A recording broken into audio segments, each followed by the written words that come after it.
Yes, I'd like to call to order the meeting of the Architectural Committee meeting. And what is the day? August the 6th, Yes, sir. 2026. Very good. Can we have a roll call, please? Yes, sir. Rick Thompson, Here. Frank Wagster, Here. and Brian Tibbs.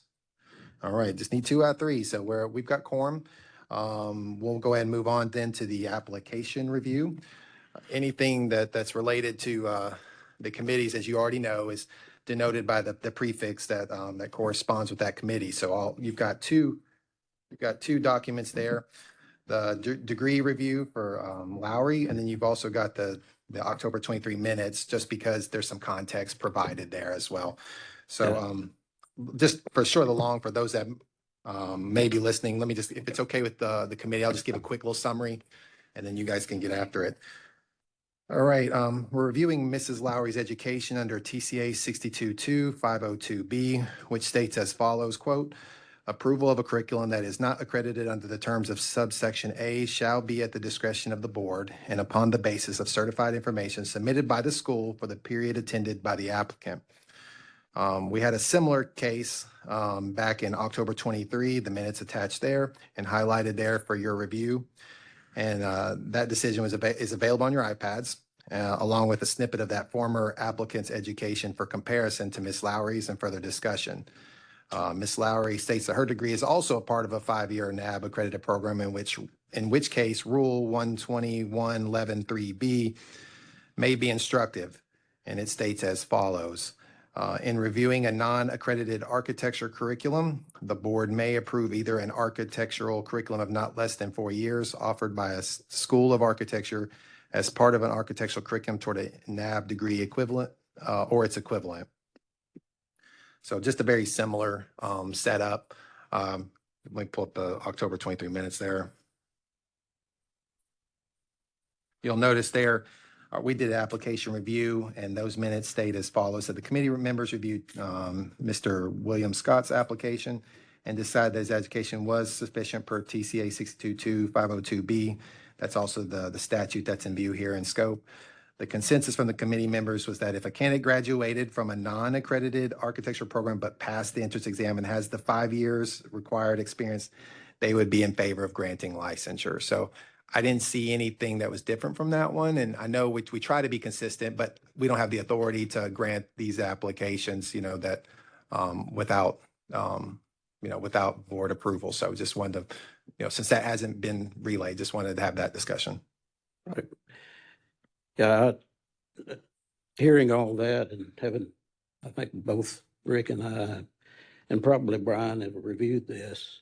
I'd like to move that we approve this application based on 622501-2, which she is a graduate of a non-accredited architectural curriculum of not less than 4 years and has taken and passed the exam. Okay. And we actually have, like you said, we've got precedence to that. So right. Move we approve. All right. Second. We got a motion from Mr. Wagster and we got a second from Mr. Thompson. All in favor, please say aye. Aye. Any opposed? All right, hearing none then, that'll be a majority, so or unanimous for those that were in attendance. So we're good with that one. Before we dismiss or recess for the next committee, was there anything that you would like to introduce or discuss for new business before we move on? Give you that opportunity. Other than we attended the NCARB annual meeting in Minneapolis, Minnesota, around the end of June, and we may discuss this later, but the main topic of everything that was going on is they're looking at revising the way you receive your architectural registration. And it involves, what they're proposing involves changing the ARE. And but it does offer different pathways to get the required competencies to be a registered architect. And I guess now this you know, as it's proposed, I don't believe they would, if it comes to pass, enact it until 2029. So we've got some time to look at this, but it will require changes to the way we approve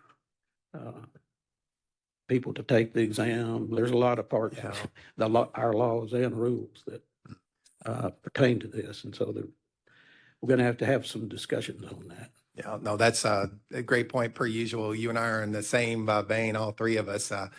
And so I look forward to that discussion. When we do the NCARB annual meeting update, we're going to talk about that. But, you know, just sort of as a teaser for when we get there, as you know, the pathways to practice criteria to what you're referring to, we learned that 8 of the 16 competencies would still be required by exam. However, folks can't elect out the other 8. Well, if they're not taking the exact same exam as the legacy exam, you know, for all 16 competencies, then that could make us more permissive. And the unintended consequence, of course, would be that our entrance would be weakened, you know, so we would have to probably beef up our rules, which we have a rules package probably coming up soon. So that'll be the perfect opportunity to do that. So we'll get into it and kind of unpack it a little bit more. But that was very forward thinking of you to be already anticipating where that will be, because as you know, these things take time. And so we want to make sure that we're ready when they launch. So very good deal. And I look forward, of course, to your update or your thoughts about the NCARB annual meeting when we get to that point in the agenda, and then we'll just flow into those concerns. Okay. All right. Anything else? All right. I move we adjourn. Well, we'll just recess then, and then, but yeah, I have to kind of pull myself back from adjourning because it's just one continual meeting. Otherwise, we have to do the public meeting comments. I move we have a recess. There you go. Thank you, Mr. Thompson. Appreciate it. Thank you. We'll go ahead and have our land surveyors come up then, and then we'll take care of their business next then. A couple items there. So Mr. Clark, if you want to gavel us in, we'll get after it. Look, we'll need your mic there. Sorry. Okay, we'll call the land surveyor committee meeting to order. Can we have the roll call? Yes, sir. Gary Clark, Present. Justin Raines. Here. Tommy Young. Here. All right, we have quorum. The first order of business was the May minutes. Since that's particular to land surveyors, it'll be posted on your former website, basically the archives, since now we're in a new consolidated board. So is there anything that you saw in the minutes that? I saw nothing in the minutes. Anybody have anything else, any edits or additions? No. No. All right. We hearing none. All right. We'll just need a motion then to approve those then. So moved. Second. All right. All in favor, say aye. Aye. Very well. All right. We'll get those minutes posted then the sample plat and description revisions. So that'll be the bulk of our conversation. Mr. Clark, you provided some documents for their review. Again, those are all denoted with the land surveyor prefix. So those should be near the bottom of your documents. Of course, you saw we've already handled the May minutes, but now you've got the other 3 items there, original plat requirements. So that's your comparative, you know, that's what it used to be. And then you've got 2 items there from Mr. Clark. You've got the revisions to the FAQs and then the sample notes there. So those are the items then. And Mr. Clark, it's your floor because those are your initiative. Yeah, you all looked over, you know, what I'd made. What I found in the plat as I reviewed it is that there's not much, the changes we had in the rules did not impact the plat significantly onto it. The biggest change would be the certification, wording of the certification has changed. And whereas the GNSS metadata note hasn't changed, it still seems to be something that folks are struggling with of what to put onto it. So I actually had a few samples And the problem we was running into was that it's the different ways that you can come up with your base station, of whether you do it by VRS or core station or coming in Opus and set your own thing. So it's the way it's worded of the data you have to put there and the minimum standards, you really have to interpret it to make it fit with the actual method you use to come up to it. So I had a few sample notes written up just for your review, and I think that went out, and that would be something that just went in. I think you'd have to put that in the fax documents, because that's where the sample GPS notes is now. And then I also wrote some changes I thought would help explain in our fax documents, explains what we're looking for in the plats and descriptions. Other than that, I say the only real changes I did to the plat was I shifted stuff around on the title block to, in my opinion, fit better of what the new descriptions of what need to be in the title block, and recommended some samples of certifications. And, the biggest thing they're missing is whether or not, if they do it by both terrestrial and GPS, that they need to be claiming both category 1, 2, or 3, one of those, but they also have to mention category 4 to cover the remote sensing GPS portion of it. Thoughts?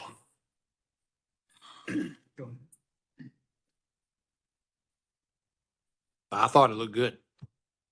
I mean, I think you did a good job with it. I don't really have anything to add to it. Yeah, I agree. The heartburn has been over the GNSS metadata, and I thought you did a great job summing that up. If every plat would come through looking like this, it'd make our job a lot easier. It's interesting. I do like what you did with the combined categories. I think it makes a lot of sense, because I've struggled with the category 4 and Right. leaving off the. Honestly, I think that was more just a lack of understanding of it in there. So I want to clarify that and then give us a few more examples of GNSS notes for it. So that's the fact sheets that you had, just having read what things that I had suggested that we change. Yep. No, I think you did a great job, and I think it's a much improved product. I think we could post it as is. All right. We have to do anything else from that? Yeah, we'll just need to vote it, make it official. And then when we get to committee reports at the full board agenda, near the end of the agenda, Mr. Clark, you'll just give an update of what we did. You'll say, hey, look, we passed the minutes, and then we also passed the updated revisions of the plat requirements and the descriptions as well. And whatever else you want to offer whenever we get into new business here in a second. But yeah, we'll just need to memorialize it. So we'll need a motion in that regard. Move to approve the changes to the sample plat and fax. All right. Second. All in favor, say aye. Aye. Aye. Very well, it passed. I guess, do we have anything else in committee? Are we? If you had any new business, you could discuss that if it's particular land surveyor. Otherwise, it can wait till the full board meeting if it affects everyone. And because we have a new business section there as well. So if there's something that's committee or land surveyor specific that you would like to discuss in new business, you can do that as well. Otherwise, we can recess and come back at 10 o'clock full board meeting. Anything else to bring forward? All right. Okay, I guess We don't. So we don't address the. the education thing is actually at the full board. Yeah, that's the full No. board. The discipline. Oh, the legal section? No, Yeah. that's in the full Yep. board Didn't know meeting if as we were well. building a consent agenda or Yeah, whatever. yeah, we'll do all that collectively in one. Yeah, we're consolidating, marrying the two together. So we'll do one big legal report with y'all's as well, and then work through it that way. Gotcha. Then I move to Recess? recess. Second. There's motion in the galley here. Let's wait a minute. We can do that, yeah. All right, well, since we got a little time, legal did have one update for us, so we'll just take that opportunity. We weren't letting you off the hook. This was getting a little too easy, so anyway, go ahead. Good morning. Yeah, she can, go ahead. Standing here since we got a full house today, but with the boards merging, so Laura Martin, Chief Counsel of the program. I think most of you know that. Most of you have met me. And then those of you who have served on the Architects and Engineer Board, you know Joseph Kennedy. And then those of you who served on the Land Surveyors Board, you know Erica Cable. So with the merging of the boards, I just kind of wanted to update you guys on the legal staff changes. Joey is going to continue to serve as your program attorney and then doing a decent amount of the litigation cases. Erica is also going to be kind of joining this board or staying with this board, however you want to look at it, doing disciplinary actions. So she will continue to focus mostly on land surveyors cases, but we'll also start picking up some of the architects and engineers cases as well, sort of just to balance out the numbers, which sadly means that Kyle, who has been working with the Land Surveyors Board for, I think, a couple years now, is rolling off, which I'm sure some of you are sad about. He's done such a great job on the Land Surveyors Board, but staffing wise, we just don't need 2 program attorneys for this board. And then I will remain the chief counsel of this board like I was of both boards previously. So give us just a little bit of grace while we figure out like our new system, but for the most part, I'm expecting mostly just continuity. And of course, if you guys have any questions, you can reach out to any of the 4 of us and we can make sure we get you guys an answer. So yeah, if you have not had a chance yet to meet Joey or Erica during a break, you know, please come and introduce yourself. They'll introduce themselves to you as well. That's it. Thank you. Thanks, Laura. I appreciate that. And then we'll also, relay that to the full board as well during announcement. So, but it's good to, because that was kind of the question on all of our minds. How do we divvy up that responsibility? And, I'm glad that we'll keep Eric on the disciplinary side because, she's been digging in these reports for a while and kind of used to what the board wants and that. And so there's continuity abroad. And I appreciate Kyle hanging in there and just giving us that continuity as he passes the baton. So you should see a pretty seamless sort of transition. And we appreciate legal, keep being mindful of that and supporting us in that regard. So thank you, Laura. And then also, Erica, you had maybe an update on the disciplinary action or the report itself. Yes, thank you. This is Erica Cable, disciplinary counsel for what was the Land Surveyors Board and now for the whole board. And I just wanted to bring up something that Glenn and I had talked about. I know the architects and engineering side has implemented allowing their board members to review complaints kind of as an expert reviewer for quite some time, possibly, and I think that's working out well for them.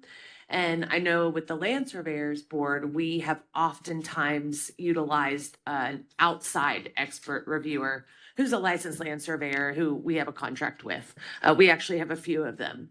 So we had been tossing around the idea of doing the same things as the Architects and Engineer Board does with allowing the land surveyor board members to review certain complaints that are very technical in nature where we would need an expert review, sort of to save money and just to be more seamless in how we approach these kinds of complaints. So if we were to do that, whichever board member reviewed the complaint would work with me and help me come up with the correct recommendation. You would see everything in the file, and then you would not be able to vote on that complaint.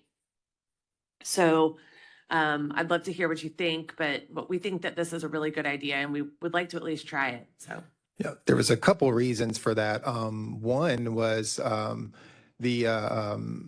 she already touched on a little bit of that, to sort of sync up with architects and engineers. So that way everyone's sort of on the path. But a benefit of that is the consent agenda. If one of your peers has seen it, all of it, and then has worked with council for recommendation, you kind of go into the consent agenda with a little bit of confidence. And then they can also answer some basic questions, because you're having your expert review that saw it all sitting right there across from you. And so you're not having to sort of guess a little bit because there's some blind spots because you don't have the benefit of expert testimony present, and so that's that. So we see an immediate benefit there in that regard, and we're hoping that'll translate. And it's worked well for A&E. So and the other benefit too is the reason why we didn't try with land surveyors is if we have you recuse yourself on a 4-member board, we lose quorum and then we can't even conduct business. Whereas we have a full board here on the legal report. So if one member was to recuse themselves, that's not a problem. We can still get the vote that we need to conduct business. So those are the two things, just practical considerations that came to mind. Okay. Yeah, well, I was thinking about that as I read through the legal report.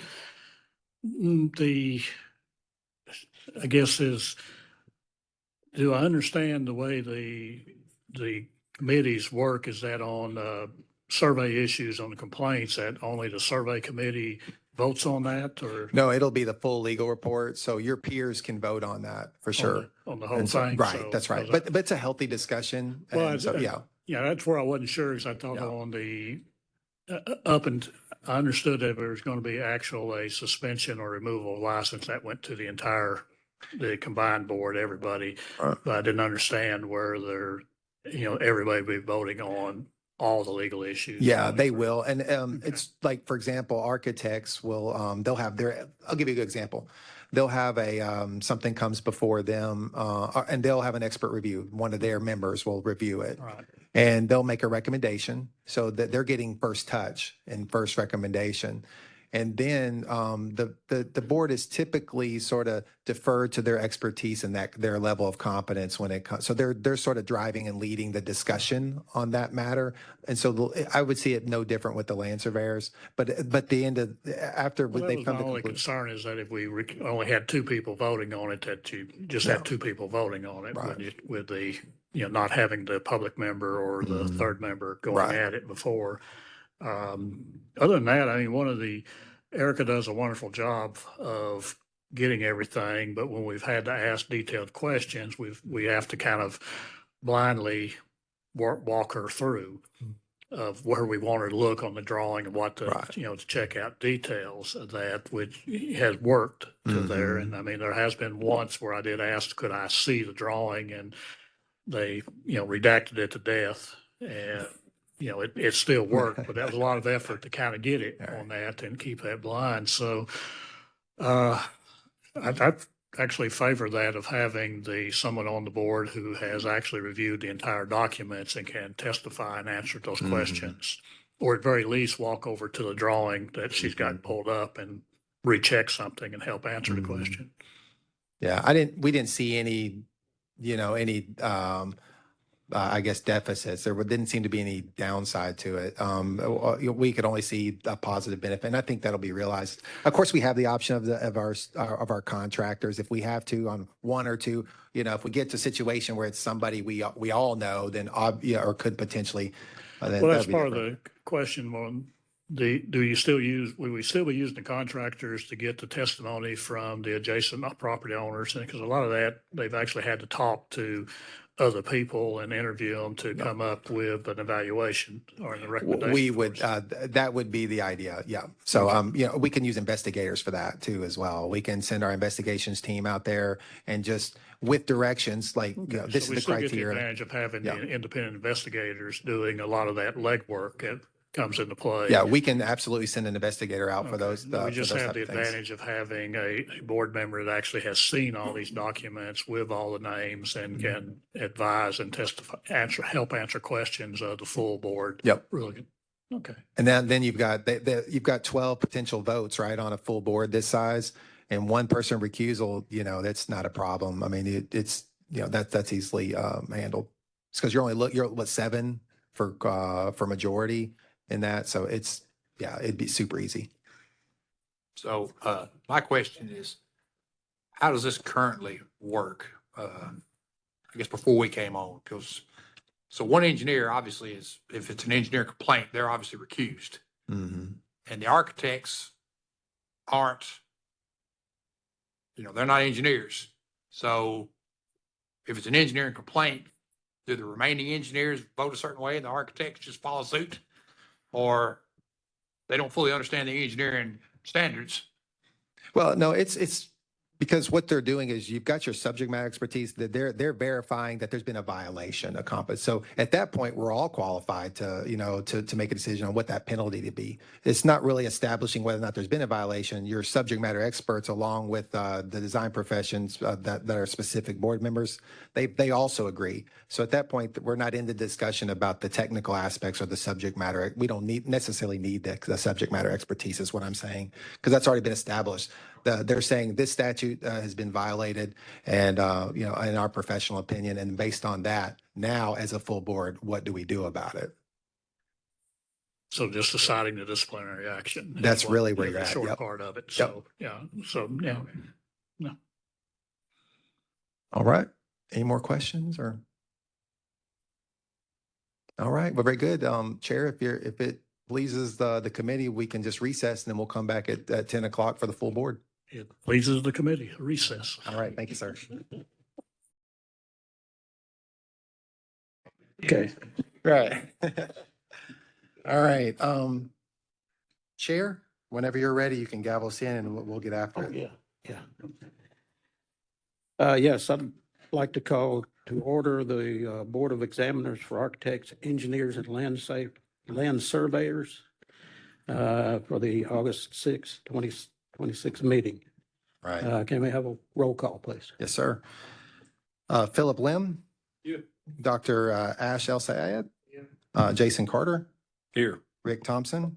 Here. Frank Waxter. Here. Brian Tibbs. Here. Gary Clark. Here. Justin Raines. Here. Tommy Young. Here. Blair Parker. Melanie Doss. I think she's going to be online, so she's probably going to join us here pretty soon, if not already. Jeff Nally. Alton Heathcote. All right, James Collins. And Eddie Jett. Eddie Jett, glad to lay eyes on you. So glad you're here and you're doing well. All right, we have quorum. Looks like we're ready then for the notice. Just a quick reminder, we do have the public comment period that's located at the end of the agenda. So for those, as I typically do, just make that announcements because there are folks that don't watch all of our meetings that may be listening or present. So their opportunity to address the board and just provide comments. It's not necessarily a Q&A, just it's a comment period. So if there's somebody that would like to address comments to items particular to the agenda, they can do so at the very end of the agenda, and then they can sign in. Either if they're joining us online and raise their hand or sign in, and then we'll acknowledge them there. Or I will also go to the podium over my right shoulder, and then acknowledge anyone that may have signed in there as well. So. Looks like we're ready then for the meeting notice. Notice of the August 6, 2026 meeting of the Board of Examiners for Architects, Engineers, and Land Surveyors has been noticed on the website since September 26, 2025. The agenda was posted on July 30th, 2026. As for announcements, if Laura's still here, if you want to give the announcements to the full board there as well, I appreciate it. You're pulling double duty, just the staffing. Thanks. Good morning, Chief Counsel Laura Martin. As we can see, we have a new board. We got every seat full here up here. So I just wanted to give a quick announcement with merging these two boards together, sort of the staffing decisions we've made on legal. So those of you who have been on the Architects and Engineers Board, you know Joseph Kennedy, and then those of you on the Land Surveyor Board know Erica Cable. And so with these two boards merging, Joey is going to continue to be the program attorney doing the program work. Hello. All right. Thank you. Sorry about that Great. interruption. Go ahead. Great. He's going to continue to do the program work for this board, as well as some of the disciplinary work. And then Erica is also joining the board and is going to be doing disciplinary work, mostly focusing on land surveyor cases for now, but eventually she's taking on some A&E cases as well as we move forward. And then, as the land surveyors know, I have Kyle here, who sadly will be rolling off the board. So make sure you wish him well. But as great of a job as he's done, we just don't need two program attorneys on this board. And then Laura Martin, will still be the chief counsel of this program, like I was of both of those programs. So if you guys have any questions, or I don't know, I'm hoping it'll mostly be a pretty continuous service that we're providing. But if you have any questions, please reach out to me or anyone else on my team, and we'll be sure to get back with you.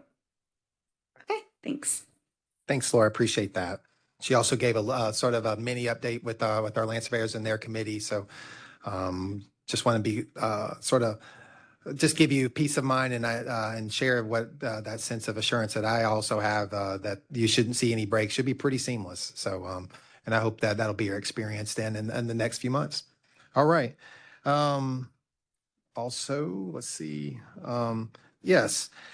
I'd like to add one item to the agenda. Right after the NCARB annual meeting update, I'd like to add wall certs and seals. It'll be right there in the director's report. So if you look down, you've got NCARB annual meeting update. If we could add wall certs and seals, we've already done that. We settled that, but we haven't done it as a full joint board. So just to make it official, we just need to do that as the newly formed board.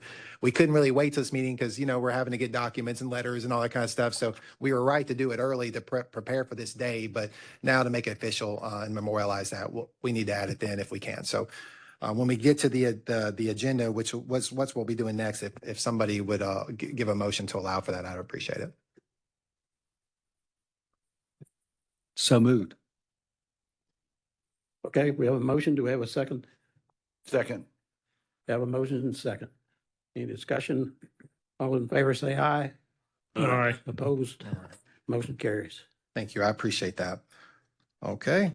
Looks like we have the meeting minutes from our last former A&E board on June 4th. Should have those in front of you as well.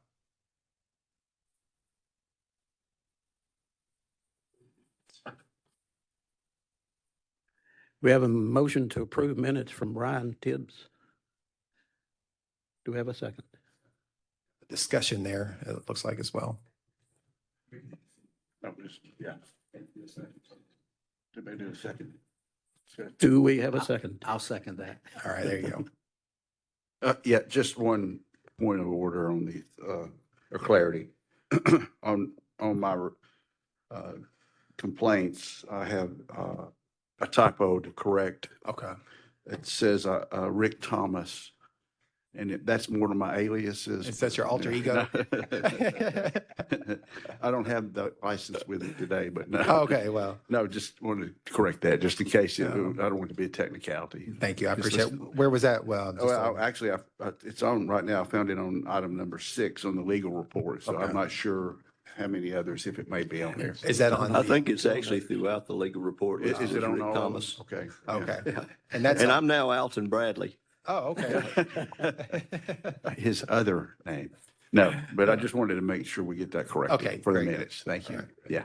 Yeah. Just a typo, I'm sure. Yeah. All right, but hopefully not in this minutes, right? The one, June 4th, nothing on there though, right? Okay. So we got a motion and we got a second. Yes, we have a motion and a second to approve the minutes of the June 4th meeting. And any discussion? Revisions? All in favor, say aye. Aye. Opposed? Motion carries. All right. All right, looks like we're ready for professional society reports. Is Miss, let's see, is Casey here? Oh, okay, gotcha. So Ashley's pulling double duty. So Ashley, Miss Cates, if you would. No, it's okay. Ashley Gates, Executive Vice President of Tennessee. Thank you. You think, is this new? Sorry. I'm Executive Vice President of A&E Tennessee. I'm also going to give the report for Casey Anderson unless she has hopped online. We had talked earlier, so she's in a meeting right now. The report for Casey Anderson, Executive Director of the Engineers Association, is the following. The Tennessee Engineers Conference is going to be held September 20th through 22nd at the Franklin Marriott. Sunday night, there will be a networking social with the university engineering students and the A&E board panel on Tuesday at lunch, if that works for everyone. Well, if not, reach out to Casey. The Vertical Summit, we are hosting a Vertical Summit that would be ACEC, AIA, AGC, ABC, and SMPS, which is an arm of, it's a marketing arm of all of the A, E, and C companies. We're going to be hosting a vertical summit on December 10th at the Four Seasons. So we will have more information about that for the October meeting, but we would love to see everyone there. We're really looking forward to that vertical summit. The Engineering Excellence Awards will also be on December the 10th. That was planned, obviously, and the applications will be released next week. Additionally, there's the new Leadership Academy, traditional leadership, PEs, always under new branding, 10 plus years experience. Sorry, I'm just reading notes here. And then there's a new Emerging Leaders class for those with 3 to 7 years experience. So that's all I have for Casey. She may not ask me to do a report again because I'm not sure what I did on it. As far as the AIA, we have a conference next week in Chattanooga where we'll be giving all of our HSW LU credits. So we try to do that across the state. All of our members are invited to attend. We will also have our awards celebration during the conference. It will be held on Thursday, August the 13th. That's where we celebrate design excellence, also recognize outstanding individuals that have made an impact on the built environment and or in the profession. We'll also recognize our newly licensed architects that we appreciate. The staff always helps us pull the data for architects that have been newly licensed in Tennessee, and we recognize those individuals. So it's a fun night. We're also collecting Legos that we will contribute to AIA Chattanooga, which is a local chapter of the American Institute of Architects. And they will use that for their student programming and outreach to promote the profession of architecture. So we're excited for that. We're continuing to roll out our strategic plan. We have a new plan that was launched this year, 2026 through 2028. And part of that plan is rolling out a business acumen course for our members. It will be online, and we're going to be launching that in October. I believe the first session will probably be on design build and with the architects and what that looks like for some architects that might want to get into that world. Other than that, we are just moving along. We're going to be looking at next session coming up pretty soon, but right now we need to get the conference over with. So does anyone have any specific questions? I look forward to meeting those that are new here. And I may roll out early just because of my day being so busy. All right.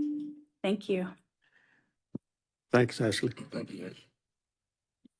Thank you, Ms. Cates. Appreciate that. Suzanne Herron, anyone from her organization, if not her? Right.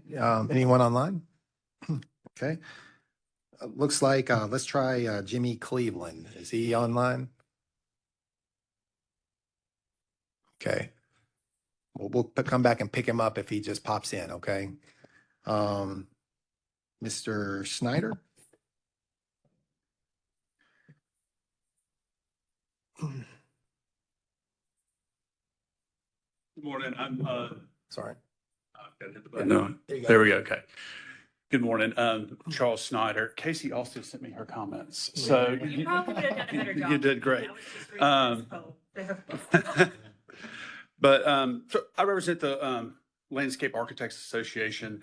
Don't have any real news. They're traditionally their big conferences in April. So we've got, 7-8 months until that goes again. The only thing I just sort of wanted to share is because it's election day and the county generals, you may not be aware, this is just good information.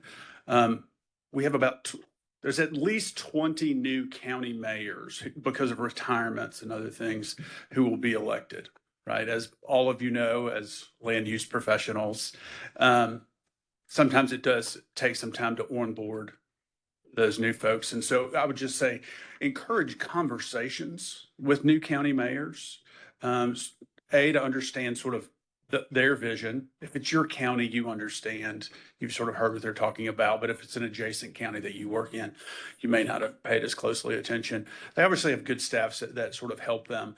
But at every new election, there is a new vision being put forth, people responding to people in the community.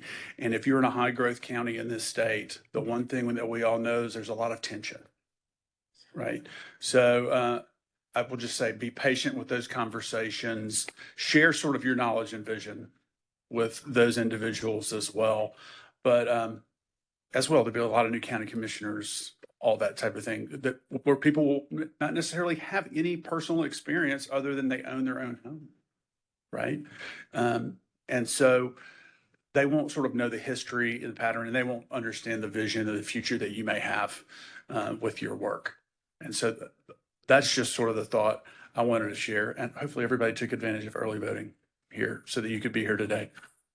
So with that, I'll stop. And if there's any fun landscape architect questions, it's a little hot to be putting in new plantings right now, but it's a good time to be planning for the future. So thank you. Thank you. Before we go on, I do have a question. Is Melanie Doss on with us? She hasn't piped in yet. Okay, thanks. Yeah, but she's traveling. There's a lot going on too, as you know, so yeah, we'll see when she comes in. I think she's going to make an effort, but Yeah, I think her daughter has a wedding this that's right. weekend. Yeah. So I can only imagine it doesn't always go according to plan, does it? When you have a big event like that, huh? Not Yeah. always, no. I could see there's some experience over at the table. I was like, there's some head shaking. All right. Very good. Well, then we're going to try to get we've got a few of our interior design folks that may be on. Susan Ballard is on. I saw her poke in. Let's just test. We've had some technical difficulties. If we can't get them added as a panelist, we've got our IT folks troubleshooting that. But if not, we'll come back and give them an opportunity. Maybe Jimmy would have joined us by then, and we can pick up their update then. Okay. So let me just test real quick. Miss Ballard, can you address the board? Anyone else from interior design? I don't think there is anyone else from interior design. I think it's just her, but okay. Okay, Hannah is. Okay. So we've got Hannah and Susan that may be trying to get through. So we'll circle back and then see if we can pick them up later for their update. But if it pleases the board then and the chair, we'll just keep moving on and then till we get that resolved and then we'll go back and get their report. All right. The land surveyor education report. All right. So the reason why you see that on your agenda is because the way the rules are written, it's a little different than A&E. A&E, there's a criteria, and then that's evaluated, and then either approval granted or denied, at the review level. It's different with land surveyors. The rules seem to indicate that the land surveyor themselves need to approve the courses. And so so instead of giving us guidelines, they have to touch it. And so as a result of that, they approve a full report. And not every board does that. There's a couple. Real Estate Appraisal Commission is one of those that based on there's some nuances, to everyone's board and their organization, their formation. And this happens to be one of them. So your report, you should have a printout if that was updated. So if you look underneath, you've got 2 pages that are sitting on by your station. Underneath that is the education report. It was a pretty large report this time around, and that is the slate. And how they typically, the education committee is basically 2 of the 3 land surveyor members, just like application review, and they sign off on it when they review the content. And then if they believe that it meets the criteria and the subject matter required, then in their expertise, they'll sign off on it. And so that's the full report. They reviewed all of them. I think all but 6 say denied on that report, but we have to formalize it as a part of the full board meeting. So until the rules get changed on that, if they do, maybe they don't, but we'll probably do a rules package in the future and maybe we include that, maybe we don't. But until then, you'll see the land surveyor education report on your full agenda. Yep. Oh, yeah. I'm sorry. The printout. Yeah. Yeah. So you'll have to ignore your iPad. That was the previous version. Go ahead. What you got? Quick question. I'm curious how this works. So you all get together, review these and decide which ones are yay or nay. Then do you get back in touch with those who put events in here or education events in here that you did not approve? Did you get back to them or how does that work? We do that. So yeah, like, Phil has a diverse portfolio. He already handles our landscape architect and our interior design portfolio, but then a part of that is land surveyor. And so he'll send it to, our members. And then once we get 2 signatures on that, then he publishes the report. And then we memorialize it here since the board has to make that decision. And then we notify those denials immediately. Or a letter will go out as well, approval or denial. They'll get what's considered a deficiency report. So they'll be notified. And then it's published on our website. So land surveyors have their courses and they have to be pre-approved for them. And they also renew, just as a tidbit, it's one of those things we're all going to have to get used to, but they do all the renewals every odd year. So 2027, they just went through one and had their audit. In 2027, they'll all be renewing at once, one big lump. And, that's one of the reasons why we talked about when we compared their budget to y'all's budget.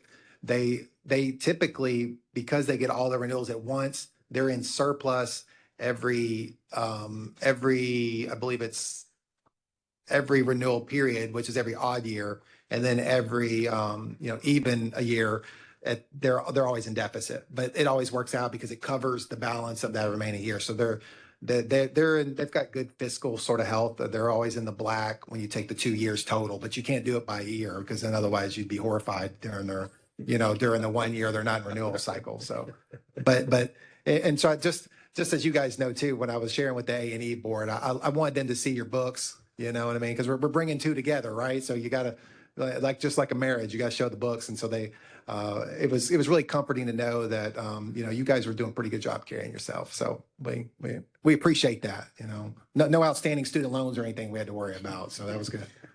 All right. All right. So we just need a motion in that regard for the report. So we can make it official.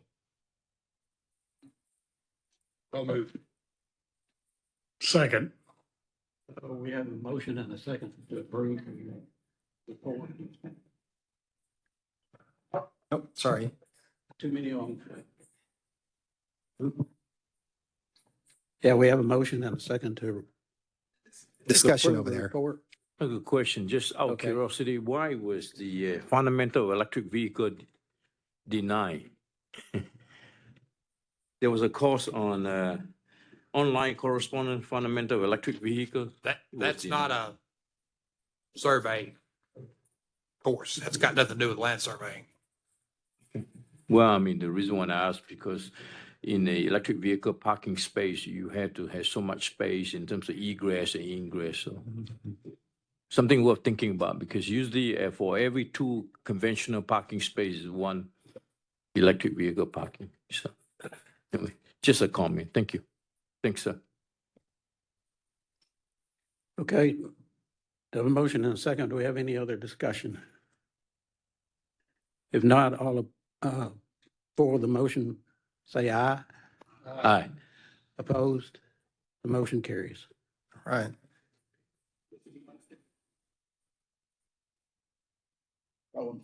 You don't get to talk. He was just checking on you. Your reflexes are good, Blair. All right. Yeah. He's always a stickler for for decorum. All right. So looks like we're ready for bylaws revisions.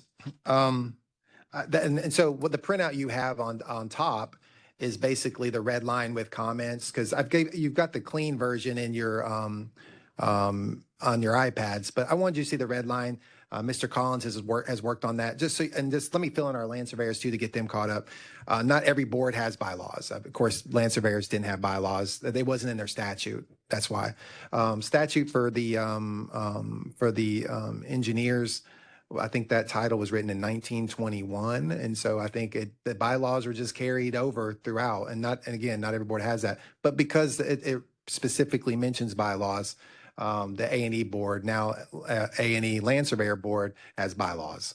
And so, but the bylaws don't have to be necessarily exhaustive because, obviously the other boards without bylaws have done fairly well. They've done fine. The rule and statute governs most of that. And then just your organizational sort of strata covers the rest. There's some freedom there. But the bylaws do speak to sort of meetings. And so, particularly you'll see an emphasis on committees in particular and the rest. So, and it doesn't mean that just because we have committees mentioned that we need to immediately name participants in those committee and then bring those together. We have them on book, but then we only activate them as needed. You know, so it's not like we just meet because we have a committee and we need to, you know, it's supposed to have a business purpose and as the business requires. And that really, this is sort of a starting place. It gives us, the board has identified, generally speaking, some committees that would be helpful. And then, but there's freedom to organize committees as you needed. For example, there was a bylaws committee, and you know, so as business need requires, and you need expertise to weigh in, the chair can bring together a committee at that point, and then name members to that, and then appoint a chair to that as well to lead that, and it would function like any of our other committees as you saw this morning. And typically we have more of our committees meet at our October meeting. So this is a good opportunity just to mark your calendar. We will need to do all of our committee meetings the day before so September 30th at 1 o'clock. That'll be a day and a half meeting. Hopefully not a full day on the 1st on October, but because we have grant presentations, that's another thing that's different with A&E board, and we'll kind of build that out and you'll get a taste of that this season, just in time. But October 1, because we have grant presentation, if we try to do all the committee meetings as well on that same day and then a legal report, that's a long drive, especially for some of our members who drive like 4.5 hours, like Mr. Carter. That puts him home at 10:30 at night. I don't think his wife would appreciate that. So we'll do committees the day before. So Wednesday on September 30th at 1 p.m., we'll meet probably in 1B, the room next to us, and then just run through our committee meetings. And so the day that you come in or travel in for your meetings, you just have to come a little bit earlier to clear those committee meetings. And then once those are out of the way, that'll be really helpful because then we can start fresh 9 o'clock on September 1. Grant presentations, and then a quick meal too. We'll do something so you guys aren't trying to some time savings there where you can just step over, have a meal, come back, and then finish out the rest of the business. And that should get everyone back on the road at a safe time. All right. So that's the rundown. Said a lot there, Mr. Collins. If you want to actually get into the bylaws, please, by all means. Yeah, I mean, the committee, met and discussed the changes to the bylaws. I think the committee agreed with all the changes that we've got identified on here. I think you did a pretty good summary of what we've done. I mean, we have edited out some things that are just administratively, we don't function that way anymore. So we've taken some of those things out and just updated some of the other language. And then probably the biggest edits were to add in the land surveyors in all the appropriate locations to this. And then also just to clarify some of the items in the committees, the standing committees that we've identified. But beyond that, I'll be glad to answer any questions anybody might have. I do have one question, James. When you marked out teleconference, there's a note there that says it's being deleted because it's covered by state law. Well, exactly in other words, okay, are we allowed to have teleconferences? And the other question is, if you're on the teleconference, can you vote? In other words, if we're having the meeting here and you're at home, can you vote? Right. So we are allowed to have teleconferences. Before, those were basically prohibited, that you couldn't have teleconferences, Right. But now we can have teleconferences. And as the way I understand reading the law, those people do have the voting authority. So today, Melanie would have voting authority if she joined us remotely. That's correct. It used to require, I forget what it's called, a meeting notice or for whatever it escapes me. But we had to basically send a notice to the Secretary of State's office at least 2 days in advance, saying that there's an emergency requiring, that facilitation or a teleconference. No longer. The legislator in this last session gave us some flexibility in regards to that. They said all boards and commissions basically can meet through a teleconference. I mean, that's how we work and live now. And so they're making adjustment to the current spectrum that we live in. However, they did give some guidelines to that, meaning that if, for example, when Melanie joins us, she could vote, but then it would also require it would require that we do a roll call vote. And that and we also request that people are on screen, and the controls there, you can imagine, we don't want a proxy, an unauthorized proxy. So we want to see your face, and then we want and then we want a roll call vote so we can memorialize that vote. So that, you know, to maintain that transparency. We just making adjustments, but stepping into the, you know, the 21st century here, since folks do function and work that way, because we want to make sure we could keep our meetings as well. For this board, it's not as problematic, but the small boards, it was a big relief. When you have a formerly land surveyors, you know, our land surveyors, they showed up at every meeting, and I really appreciated that. But there's some other small boards, you have one member out.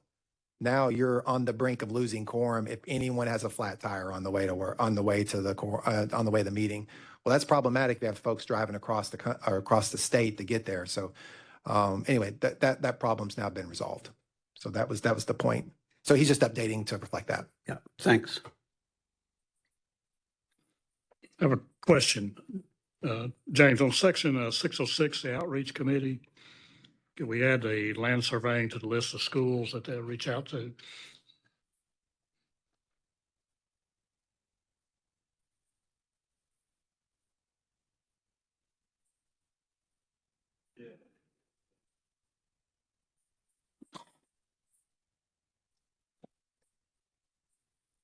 Blair, did you have a question?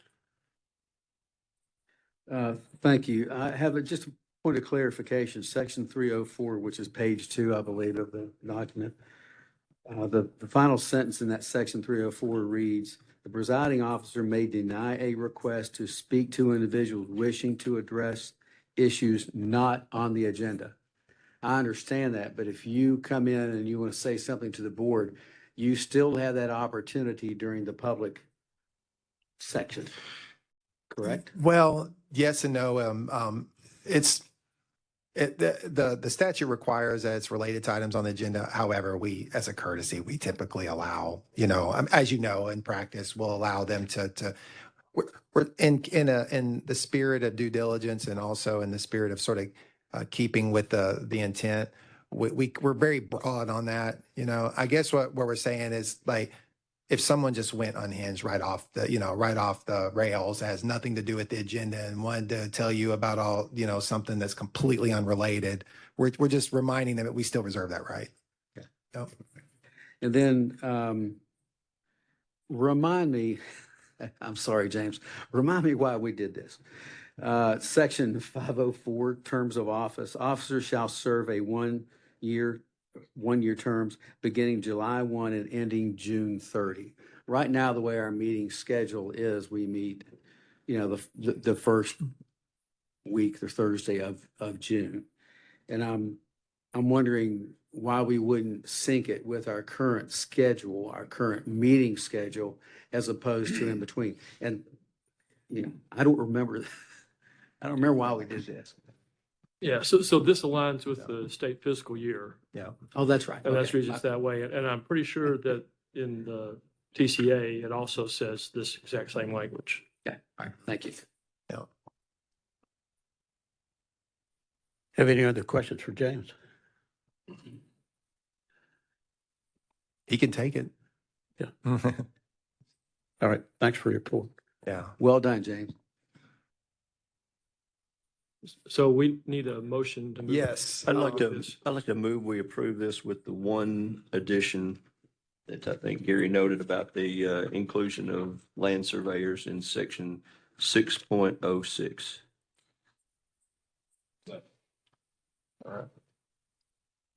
We have a motion and a second. Do we have any discussion? If not, all in favor of the motion, say aye. Aye. Opposed? Motion carries. All right. And there was some grammatical things that Blair pointed out, and some format things, but things that we're already aware of that we'll kind of work on. But one of the main thing was the seal. So we'll adjust the seal and update that. And you know, James did a good job noting that. Even in his comments, he said new seal, and he touched on a lot of that. So, but anyway, we'll get that straightened out. But with the content, we've got a new bylaw, so that's good. We're updated, so we're in good shape. And what we'll do is, instead of doing probably nominations committee like we've done before in October, Well, I mean, unless the board, this is a good opportunity to discuss that. Unless the board wants to do something different, I envision for us to sync up with this, that our current officers would just serve a little longer into next year, into probably I guess the June, or I guess it would be the June, July, August. Through the June meeting. Yeah, June meeting, and the June meeting, and then we would do the nominations then. I mean, is there any heartburn over that? Just having our officers serve a little bit longer in their capacity? And sorry, Frank, you don't get to quit. Who got the power? Yeah. And Glenn, I think that, I can't remember if it's in the bylaws or if it's in TCA, but it says that our second meeting of the year is when the nominations committee is supposed to meet. Second, that's right. That's right. Thank you for that reminder. So yes, that would be I believe it's February, March, April. April. Yep. Thank you. So get it all in now, Frank, because it's not, the window's closing. All right. So that's done. Thank you for your work on that. And that was very efficient and captured, I think, the essence of what we were trying to accomplish. So thank you. All right. So, looks like we're at the director's report. The budget report will be information purposes only, nothing to memorialize or discuss there. And then we'll get into the rest. But all right, let me get there. All right.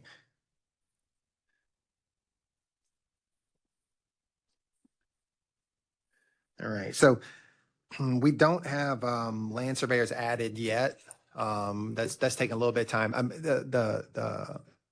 The fund's already been brought together, but the reporting is a little bit of a lag. As you know, anytime we look at our budget, we're always about a couple months behind.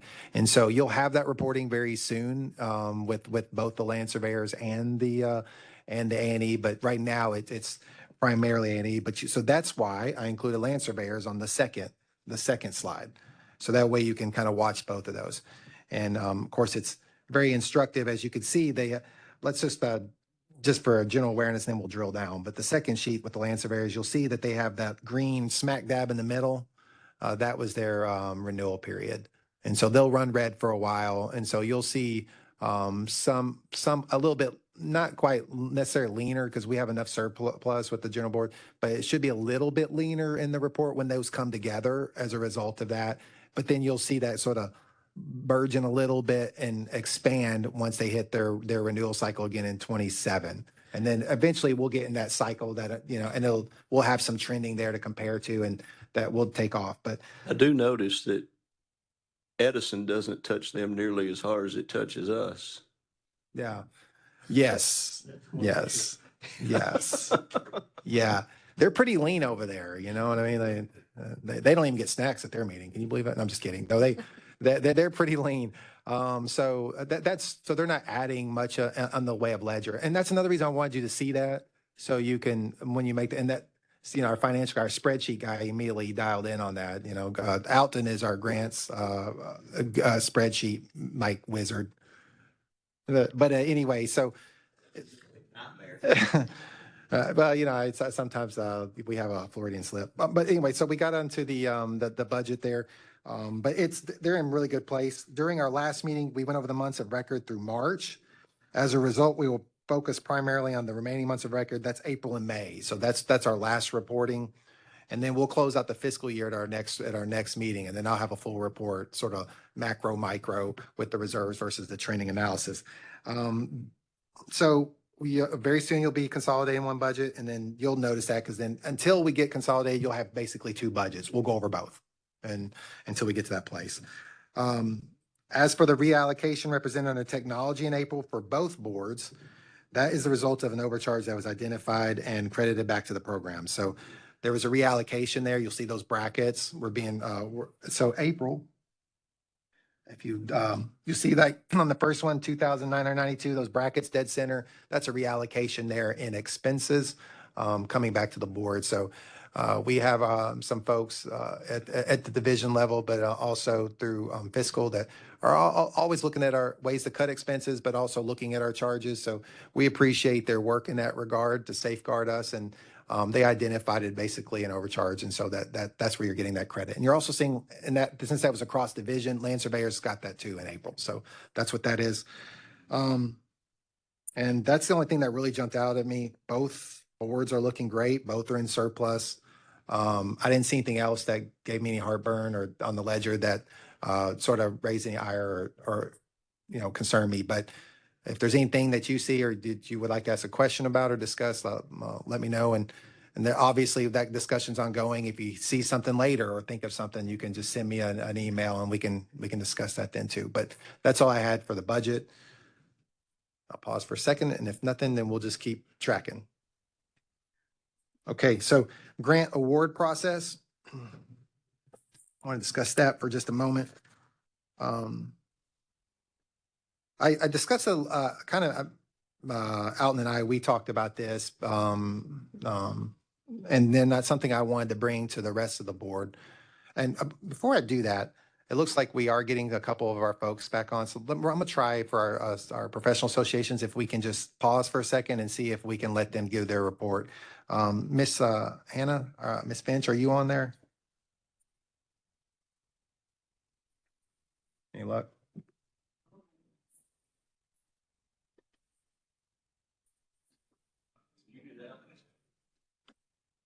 Yes, it shows that they're on here, but they're not sweet.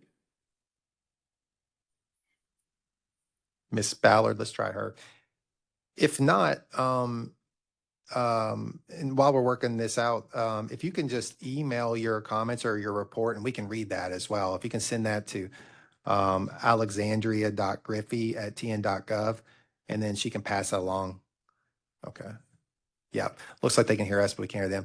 There's been some security features to beef up our meetings, and sometimes those can create some interference. It's been spotty, but yeah. So again, alexandria.griffey@tn.gov.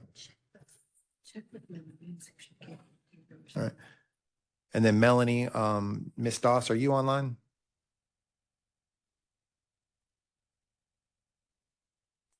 Okay. Yes, I am here. Can you all hear me?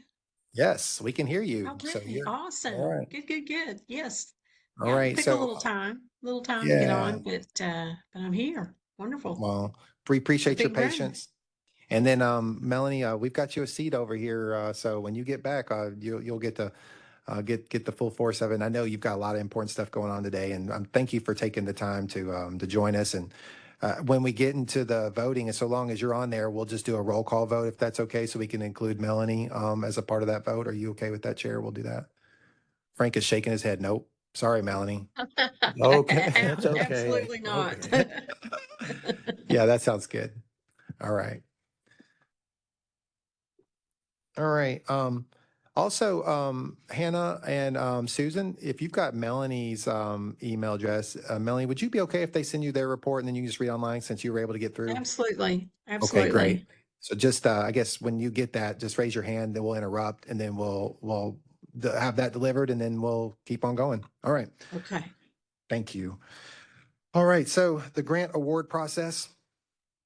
All right. It was recently recommended that the grant program move to reimbursement to allow for some stronger controls versus how it is currently, which is advance payment in February. Just so you know, we pay them like the big check, in February. They spend it. They send us a reconciliation report come the end of the fiscal year. That's the cutoff. They got to spend it the fiscal year because that's when it was allocated, fiscal year. And so end of June is when they have to spend that. So they don't have a lot of time to spend it. We're still looking at that just as a sidebar about ways that we can deal with the grants to give them more time to spend that across the actual school year. But until then, the cutoff is end of June. So July and August is when they're reconciling. They send us a report of what their expenditures are, what their receipts are. And if there's a refund that's owed back to the board, that's accredited back, they send the check. Which is fine. We've been doing that for years, but that's not typically how it's done across the state system. The state system, which is typical, is sort of you're granted an award amount and then you can spend up to that, but then it's reimbursement up to that amount. So it's as you go. It's not at the end. And so I think that's a better system, and I just think there's better controls there that'll allow us to properly manage that instead of after the fact, because then I would much rather someone know early on that that's not an expenditure allowed per their contract while we go through the process and at the back end, and then they get a big surprise. So I think for the customer, it's better. But it's going to require a little bit more work for us. That's fine. We can adhere that. But I think the benefits both to the customer and to the state to provide those extra controls, because then it allows some other folks into the process as well, and which I particularly like. And so it won't be this fiscal year. We just don't have time to implement it right. I would prefer us, do it right instead of be fast. And so I don't want to scramble around and miss a key detail that creates some exposure for us. So this next cycle, we'll do, they'll give their grants on October. We'll award those February again, still pay in advance, do the reconciliation next year, this time next year. But then fiscal year 28, we'd like to move towards a reimbursement setup. So, yeah, but it's the board's prerogative per the appropriations bill. It's the board that would have to allow for that.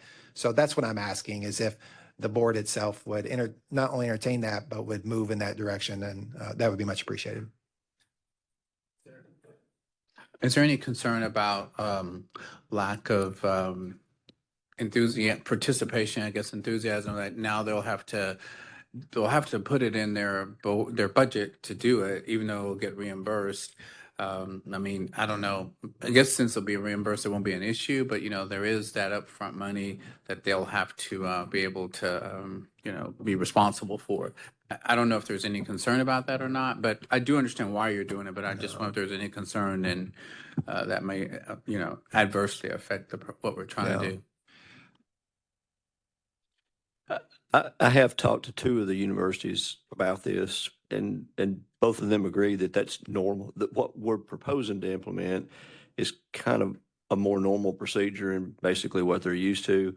They do budget in advance for what these costs are. And yes, this does mean that it will change the process for doing that. They put in their budget that they anticipate getting a certain amount of grant, and they don't have to make an expenditure until they have the grant money in hand. In this case, they're going to have to make the expenditure before they have it, but then they're going to get reimbursed for it. But again, the universities generally do it the way we're proposing to do it, not the way that we're doing it right now. That's a great point. Matter of fact, and there's another reason why we wanted to move to this too. Like, we're asking all of our schools to have a direct deposit as well. So we're just adding some controls there that I think are appropriate. But another reason is staffing overturning. You have folks constantly turning over on the university side, so we need some automatic things in place where they're not trying to figure out how they as those seats change, we need a contact person, of each of these universities, an official contact person, whether comptroller audit or whatever, internal audit. So that's one thing. But to your point, we've had some folks that thought that's how we were supposed. Their new folks came on board and they just assumed that it was a reimbursement because that's how they function in their environment typically. So this is actually what we were doing was atypical, it seemed like. And it's not really the experience, but now we're going to sync up with it with everybody else. Yep. Okay. So yeah, if the board would entertain that, I just need a motion that to move towards or explore reimbursement So moved. Thank you. We have a motion and a second. Does anybody have any discussion on the motion? Okay, all in favor of the motion, say aye. Aye. Opposed? Aye. Motion carries. Thank you. Oh, wait a minute. We got Melanie. Melanie, we got to get you in We on got to do a roll call. Well, it's Melanie, will you ever forgive us? We'll work you. What about this? Let's see. I said aye anyway. Okay. Go ahead and do the roll call. All right. Well, we'll get her on the next one and then do a roll call vote then. So, Yeah. All right. So NCARB annual meeting update. We had our 3 architect members and myself. We attended their meeting. That was just recent. So there was a lot discussed, but one thing primary. So I won't, steal your thunder. If any one of you wanted to pipe in and.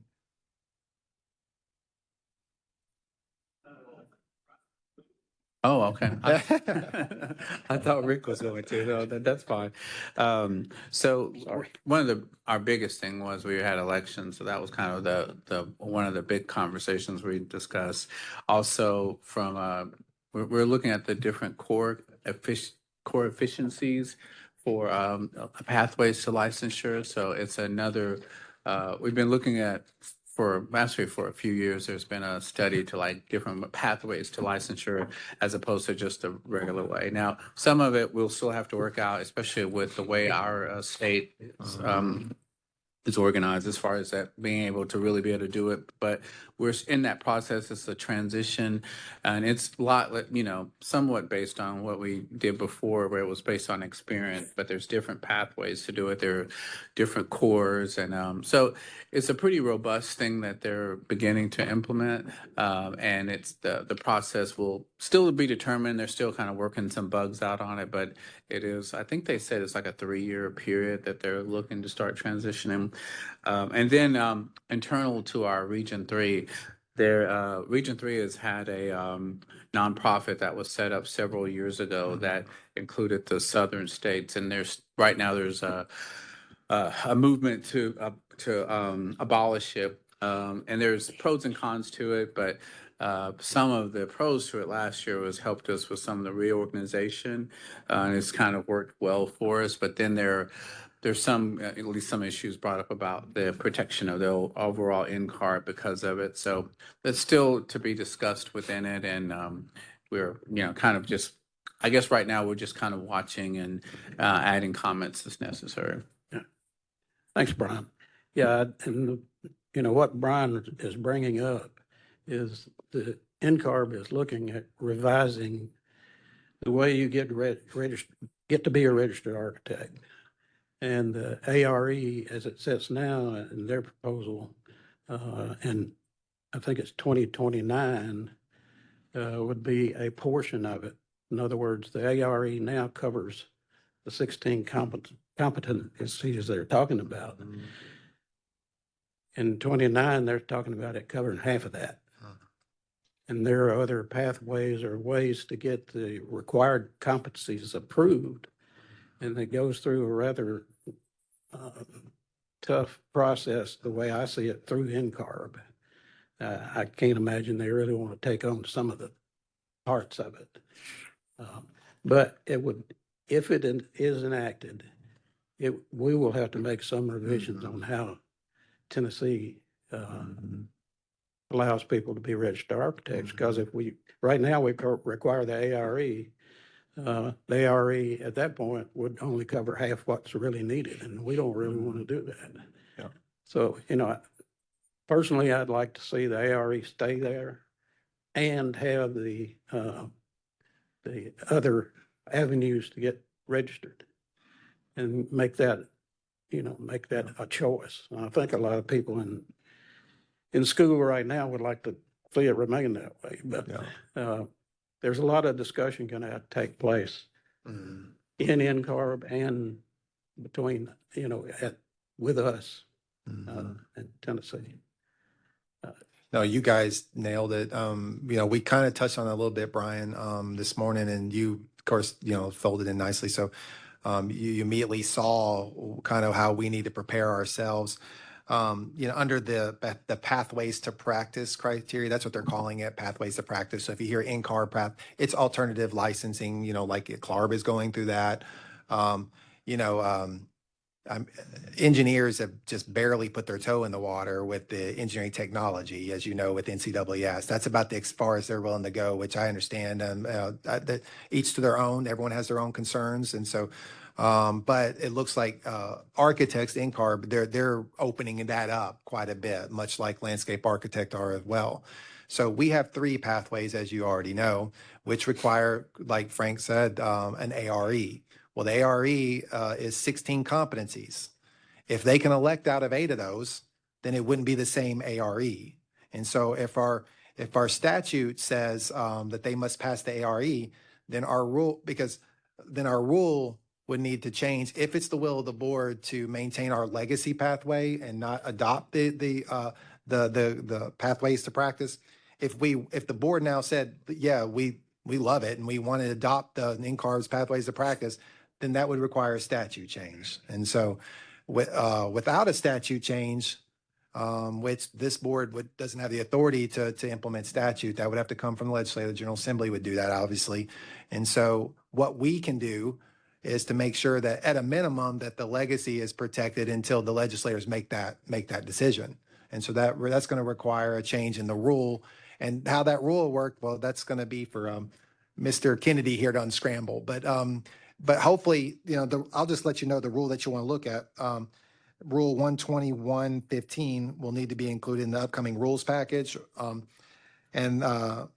So basically where it talks about the exam, there's a couple places where it talks about the exam. There's statute 62.2.501, can't change that. That's General Assembly. 62.2.504, can't change that. Also a statute. But what we can change is Rule 121-.15. And that deals with examinations by for architects. And so where it talks about the exam, probably something to specify, but by exam, we mean the 16 competencies, captured by the legacy exam. Now, I know NCARB is they're going to transition out of the exam. So I suspect that they're going to maintain the legacy ARE for a period of time to allow for that transition. So we'll want to keep an eye on that. But when that falls off, then our rules need to be in place to protect the board, to make sure that they're getting the full exam, as originally instituted, and not sort of we don't become, an unintended consequences because we don't move is that we become the most permissive in the country accidentally, so that's not what we want to do. So, but yes, so that would be the nature of action that would need to be taken by this board, would be a rule as it pertains to that exam. So we need to articulate further. By exam, we mean the full legacy exam, or an exam, a version of the exam that captures the 16. So that way you're not having a candidate come in there and elect out of 8 and then be able to get licensed when they've only shown 8 competencies by exam. So that's the issue. And it was articulated well by our board, but for us, this is how those are the items that we need to be thinking about. So, if there's something that you think could be helpful to Mr. Kennedy as he drafts that portion of the rule, then certainly, please share that. And then, so in the future meeting, we'll have that discussion further, probably an architect meeting, a committee meeting, perhaps even as early as October, and then we'll get into that a little bit more. Is there anything else there that? Yes. Just one thing I want to add. Joseph Kennedy, Program Counsel. When it comes to the 16 competencies, I mean, is there any room to require that the licensees or applicants take the exam, twice, covering both sets of 8, or is that not a possibility? Not what they're proposing now.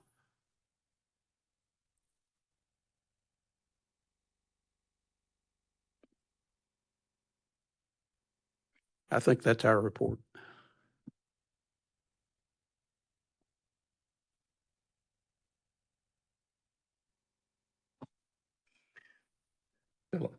I hate to belay this point, but I think the board is always very consistent in our rules and our law that the 3-legged stool, I call that, education, experience, and exam. I have amnesia for a minute. But I think that basis has always held this group together. So I think whatever route it would take, as long as we can sustain to answer the question about competency, we can fulfill that 3. At the end of the day, we hear the public to protect the public safety, welfare, and for a registrant to be part of this board and the state is something that people aspire to want to be. So I think we got to always work hard to make sure. You look at the education nowadays, they're graduating engineers with lesser hours. Experience-wise, unfortunately, with technology, a lot of people just become a glorified technician, basically. And then if you're not going to dilute, examination is also, in terms of multiple choice, we really can't know whether a registrant is capable until you put them in real test. So there's always my pet peeve for the three-legged student: education, experience, and examination. Just thought I'd throw that out there. Thank you.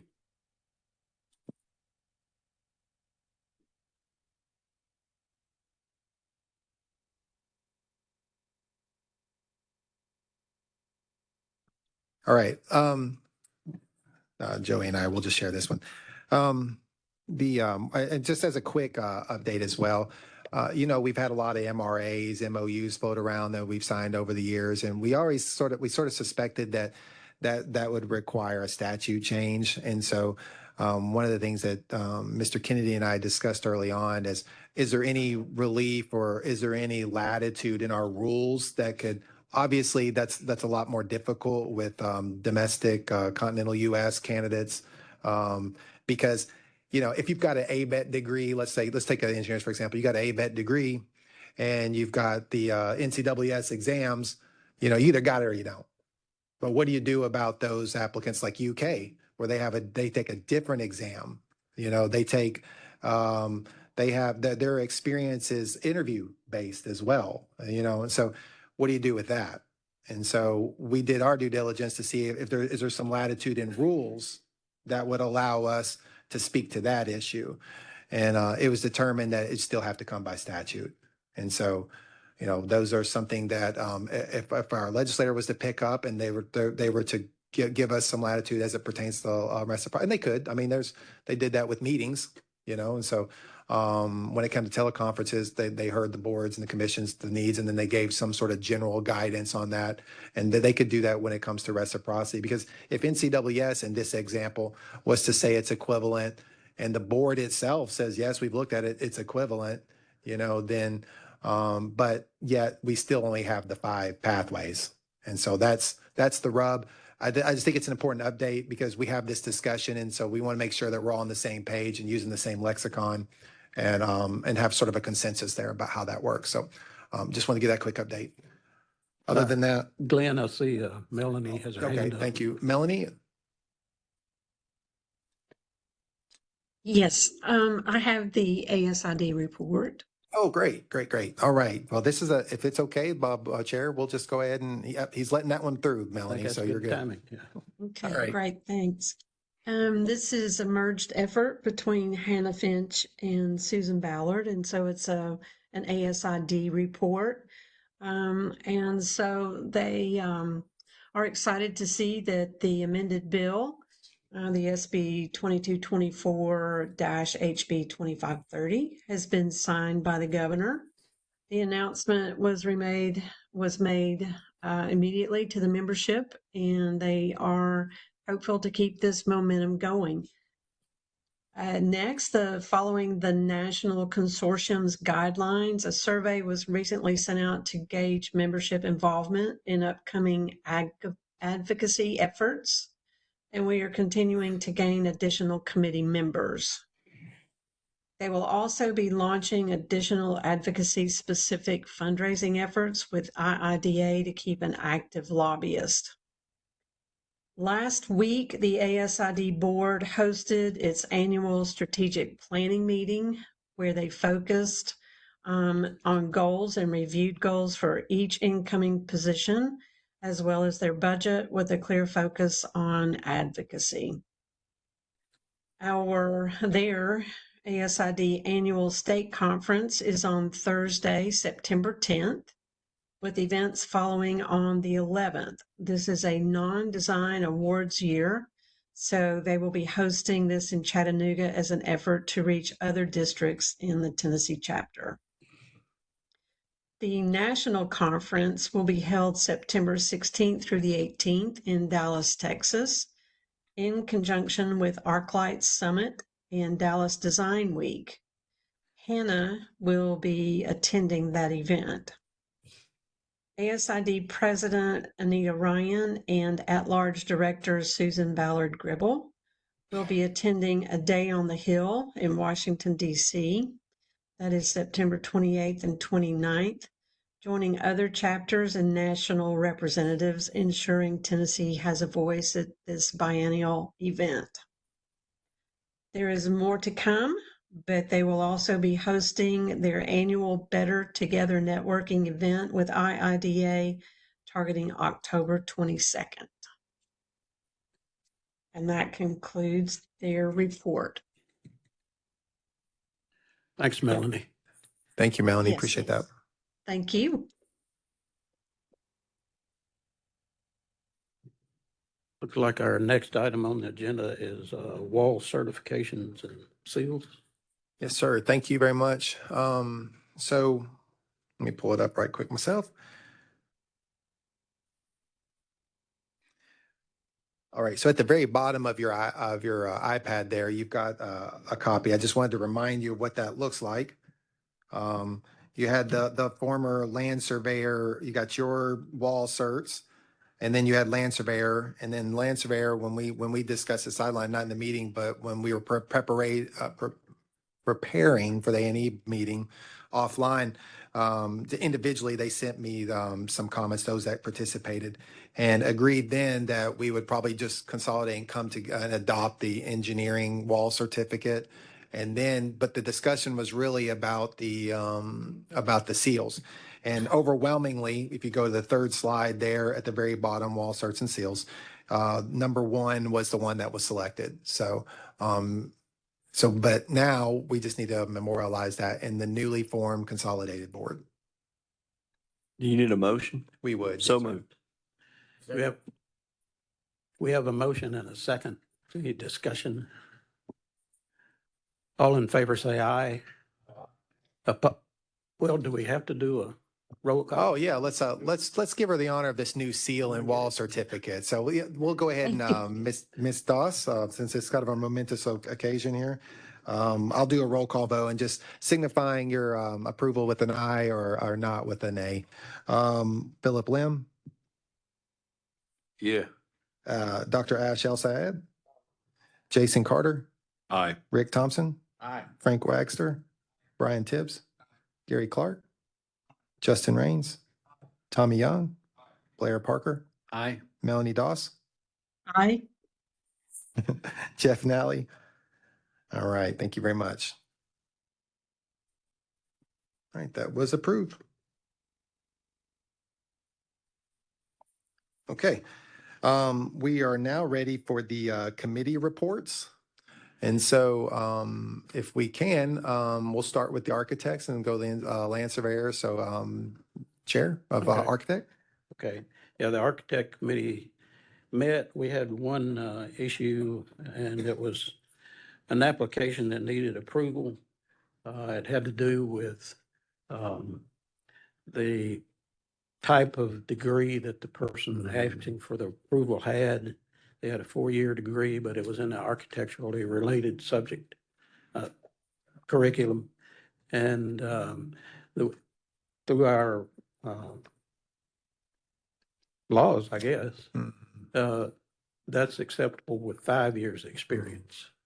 And so we reviewed it and approved it, and had a short discussion on the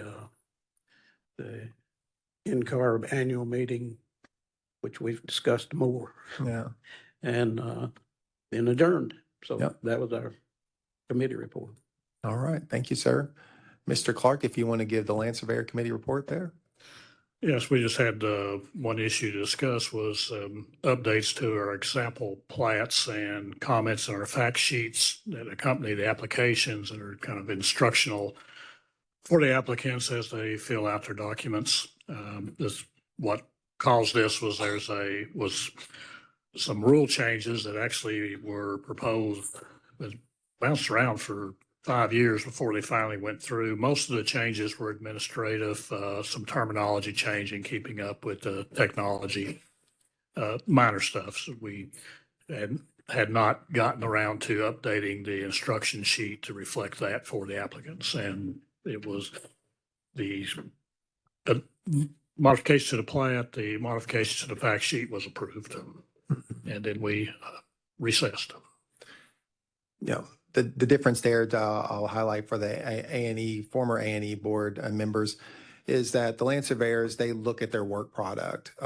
Typically, for other design professions, as Mr. Lim noted, three-legged stool. We're looking at their exams, their experience, and their education. If they check those boxes, then the board members, that's sufficient. And that experience obviously is something that we'll primarily look at closely. The board's really, I mean, education and exams is pretty straight up, they got it or they don't. The experience is typically what our members on the A&E side look at. But as a part of the application with land surveyors, they actually see their plats. And so they try, and because you can imagine with a plat, it's going to, and something as technical as that, you could have a new applicant who's trained under a licensed land surveyor for a period of time. They haven't worked a long career in that. And so there's sometimes they need a job aid, or, they need sort of an application aid, sort of an example about what the board is looking at. So they don't give like the most complex plat that man has ever seen that they've ever worked on. And so the board tried to aid in that process by providing a sample plat with the requirements and instructions for FAQs. So that's the general idea. And they approved that or updated that just as a recent. Well, just to add to that, as as a work product, it's, we're not evaluating whether or not they did the survey correctly. This is just, we have the rules of what has to be included on a deliverable plat and legal description. And because these are legal documents that affect property transfers, it's important that they go down, essentially it's a checklist. And we gave them an example just to be sure that they included everything that's on the checklist that's required to be on the plat. So that's all we're really evaluating. I think that's very helpful. In a sense, the board is getting an opportunity to mentor this new land surveyor, so that they make sure that they're starting off on a good foot. They're meeting minimum requirements right out the gate, or at least being able to speak to that. Yep.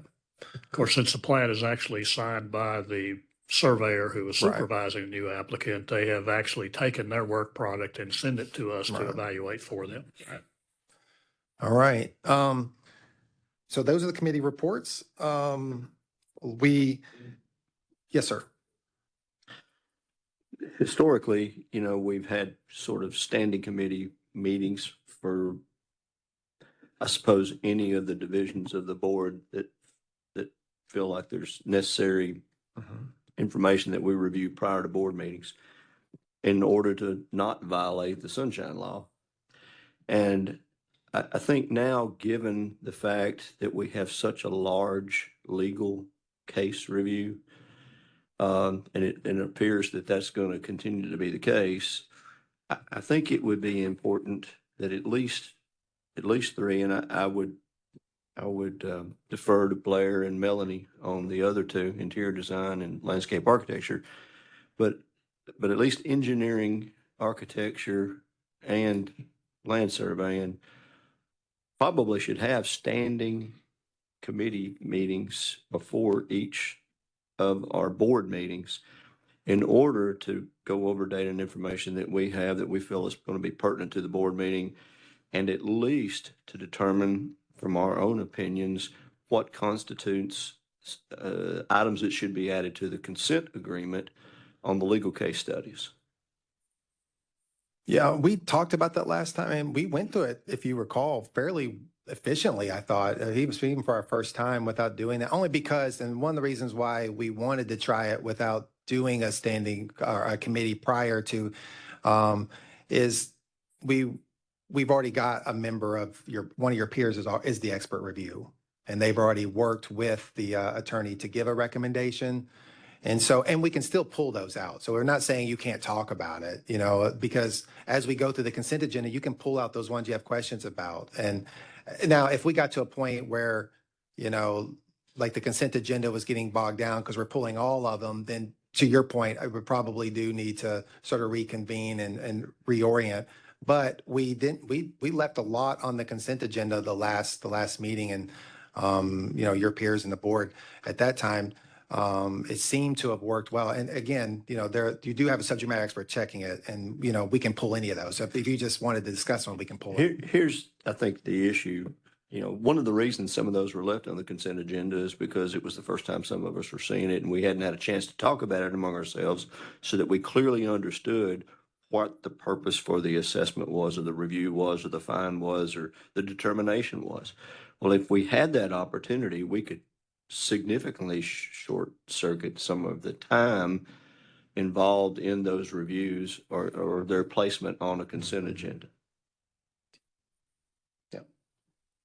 So the legal report that's provided is ideally going to have all of that information. And so that's why we make the effort to get that to you all a week before, so that that report can be reviewed. And if there are items on there that you don't understand the outcome of, or you have questions about, we flag those to discuss at the full meeting. I will say, yes, this report was a little bit longer. From here forward, and I don't want to jinx myself here, but we are kind of slowly coming down to the other side of the backlog. And so this should be our largest report for a few meetings, hopefully. And so we're kind of getting past that backlog. And so once this report is passed, I'm hoping the next ones will be 20 or so cases and not in the 30s. But just one point I want to make as well is, so when council reviews this, we send it to the expert reviewer. At that point, we've already done an initial review and we align on the recommendation. If we were to then have a committee meeting with just those professionals, we're kind of rehashing the same subject again. And then if we then bring that discussion to the full board meeting, we're discussing that matter again. And only if it's not a part of the consent agenda. Yes, but anybody can pull an item from the legal report. So an architect could ask for an engineering case to be pulled from the consent agenda. As it should be. But again, generally when the architects or the land surveyors discuss items like that, most of us would defer to whatever their review, and assuming the whole team had reviewed it and agreed on it, then I think all of us would feel a lot more comfortable unless there was some really obvious question. And I continue to believe that if we don't do that, then we are going to continue to have more lengthy conversations, discussions, questions that extend the board meeting well past where it could be. We could do it a lot more efficiently and effectively if each of the committees met beforehand, reviewed it, asked their questions, resolve whatever the issues were, we're able to make recommendations at that point for movement to the consent agenda. Anybody else, obviously, if they have a question, any member of this board outside the engineering committee or outside the architects committee or outside landscape architects or any other could ask whatever question they want to ask. But generally, I think that would significantly reduce the amount of time required to go through each one of these agenda items on the legal case studies. Unfortunately, I think it will expedite that last piece of presenting the legal report to the full board, but we're going to spend more time than we would have preparing to get to that point than we would if we just bring it to the full board and have the whole discussion once with everybody present. And what he's talking about there is total time. We're not trying to necessarily shorten the board meeting time, but we're still giving that time in the committee meetings. See what I mean? If you're still giving the time in the committee meetings and you come to full board and then you're touching it again, what we're saying is let's just touch it once, and instead of touching it twice, because we're trying to shorten total time, not just the board meeting time, because whether you're in a committee or the full board, you're still processing it, is what we're saying. But yeah, I want to go on the record disagreeing with that. Yeah, that's fine. And still feel like the proposal, and we all discussed this, and I think we're in agreement on that, but obviously we'll defer to whatever legal recommends. Well, I'll tell you what, whether we agree with it or not. Yeah.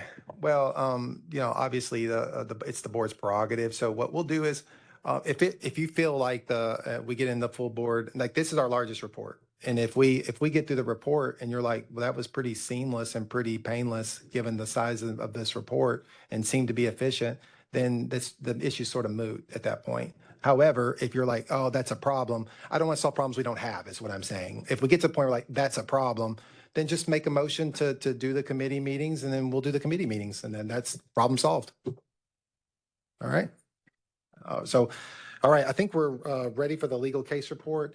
Also, as we approach noon, lunch will be available. I didn't know how long the day was going to go. There was some discussion that there could have been a formal hearing today. We didn't know how many committee meetings we were going to have today. And with the newly consolidated board and working out the mechanics of that, this could have been quite a meeting, you know? So I wanted to make sure that we were prepared and that, you know, we're not killing more time so you to go off site and then try to come back. It just felt like it was prudent to have, especially given the work that you're putting into a meeting this size, to as a courtesy and for your time too, to have a meal ready. So as we approach that time, once it's available, it'll be right down the hall. When there's a natural break, if it pleases the board, we'll step out maybe 45 minutes, come back, you know, and again, it's right down the hall. So we're not losing any transition time, but plenty of time for everyone to eat and then come back and then we can finish up the legal report if that suits everyone. And then this is our last piece of business, although it's a big one. Okay. All right, so you all did receive the legal report. I'm going to be passing out an appendix to that report. It contains updates to 4 cases. 3 of the updates are rather straightforward. One of them is more substantive.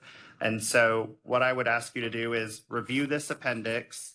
If it touches any of the cases that you did or did not want to discuss, please review the change. If it changes your, perception and you'd like to add it for discussion, we can add that to discussion. And so like I said, I'll pass this out. Let us know what cases you all would like to pass via consent, and then anything that's not passed via consent, we will review one by one. Since for 10 minutes, let them read it and then come back. That work out for you. That way people can kind of do what they need to do.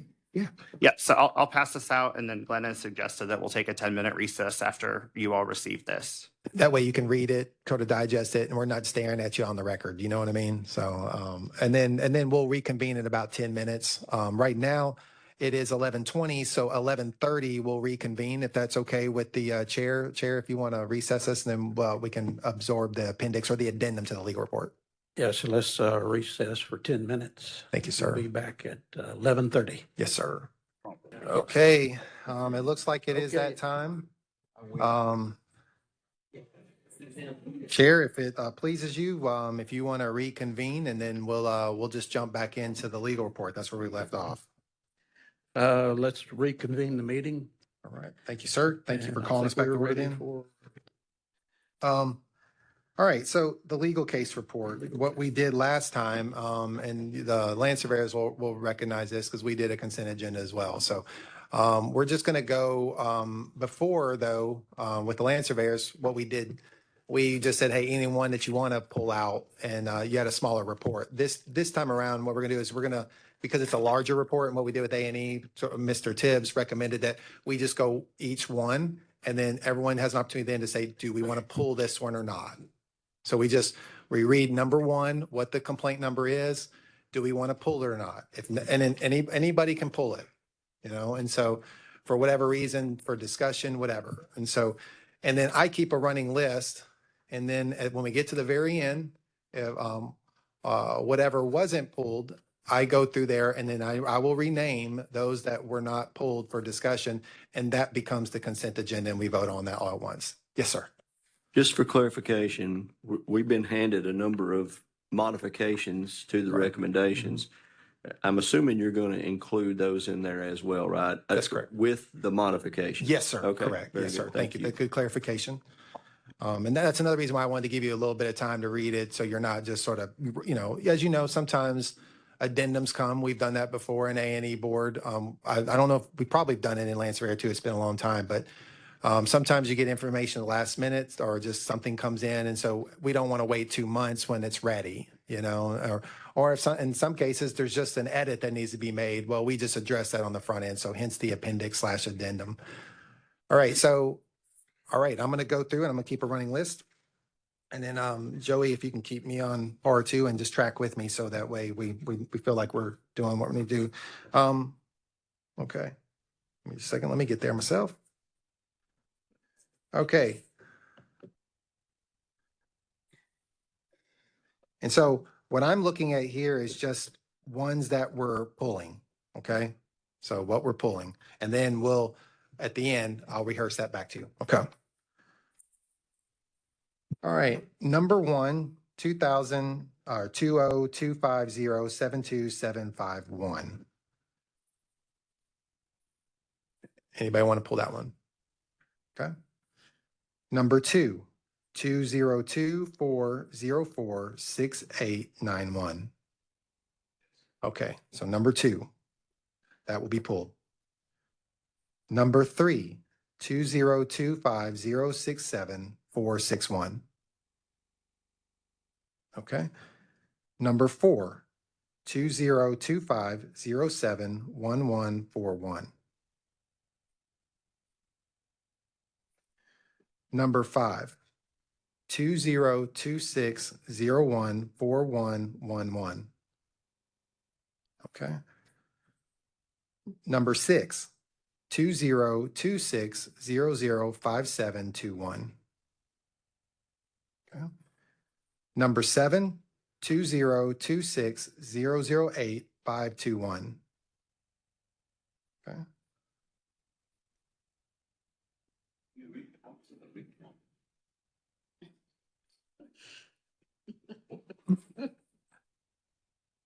Did Mr. Thompson want to say, Thomas? Thomas. I don't want to hold that one. Okay, okay. All right. Is that right? Okay, so Rick Thomas doesn't want to, but does Rick Thompson want to? Yeah. Wait a minute. Hold on. I'm confused what you're asking me. No, Oh, that's that's not the right number that I Yeah, was. 7. Okay. Cool. Oh, no, I believe that. What Rick's saying is never mind. Now, the one previously we talked about 12. 12. Yeah, Okay. sorry. Yeah. All right, so number 8, 2026-02-0081. Number 9, 2026-008751. As amended, thank you. Okay. Number 10, 2026-01-2701. Okay. Number 11, 2026-011151 as amended. All right. Number 12, 2026-007191. Number 13, 2026-017891. Did I skip 12? I meant the 12. Are we pulling 12? I thought we were. Were we pulling 12? Yeah, is that the one you want to pull? I'm sorry. Were you okay? Yes. Okay, so number 2. Sorry. No, it's okay. So we are pulling number 12. Yep. Number 13, 2026-017891.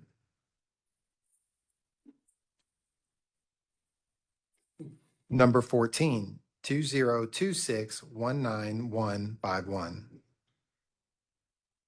Okay. 15, 2026-017901. 16, 2026-02-1671. Okay. 16 will pull. 17, 2026-019911. 18, 2026-021-651. 19, 2026-022-311. 20, 2026-018-241. I apologize. Okay. Real quickly, just, and it's a very short question. I would like to pull number 17. Okay. Just for a brief answer. Gotcha. We got it. 20, 2026-018-241. 21, 2026-034-141. 22, 2026-011-501. As amended.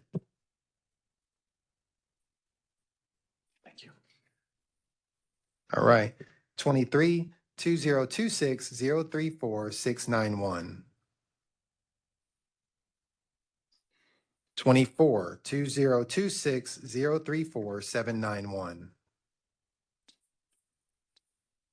25, 2026-037-531. 26, 2026-04-3161. 27, 2026-04-5581. 28, 2026-04-8981. 29, these are represents, 2026-012-761.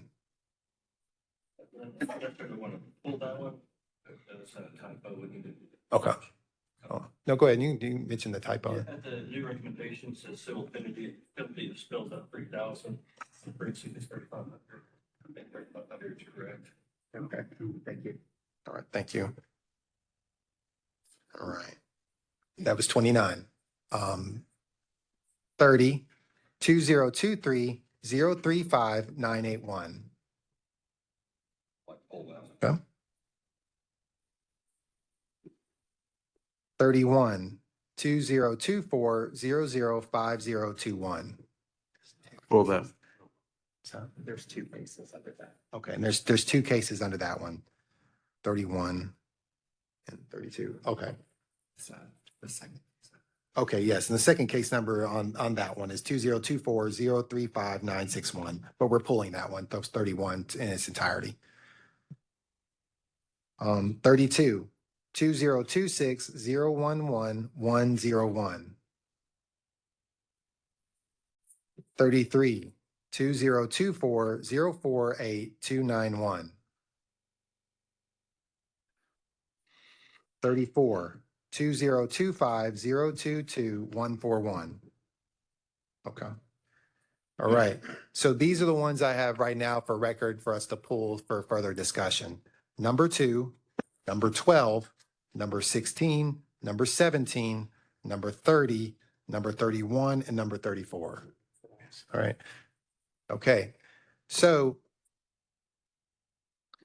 what we'll do then is we're going to vote on the consent agenda, those that remain. We'll read those really quick, and then we're going to break for lunch and then come back. And then the remainder of our time will be spent on these. Okay.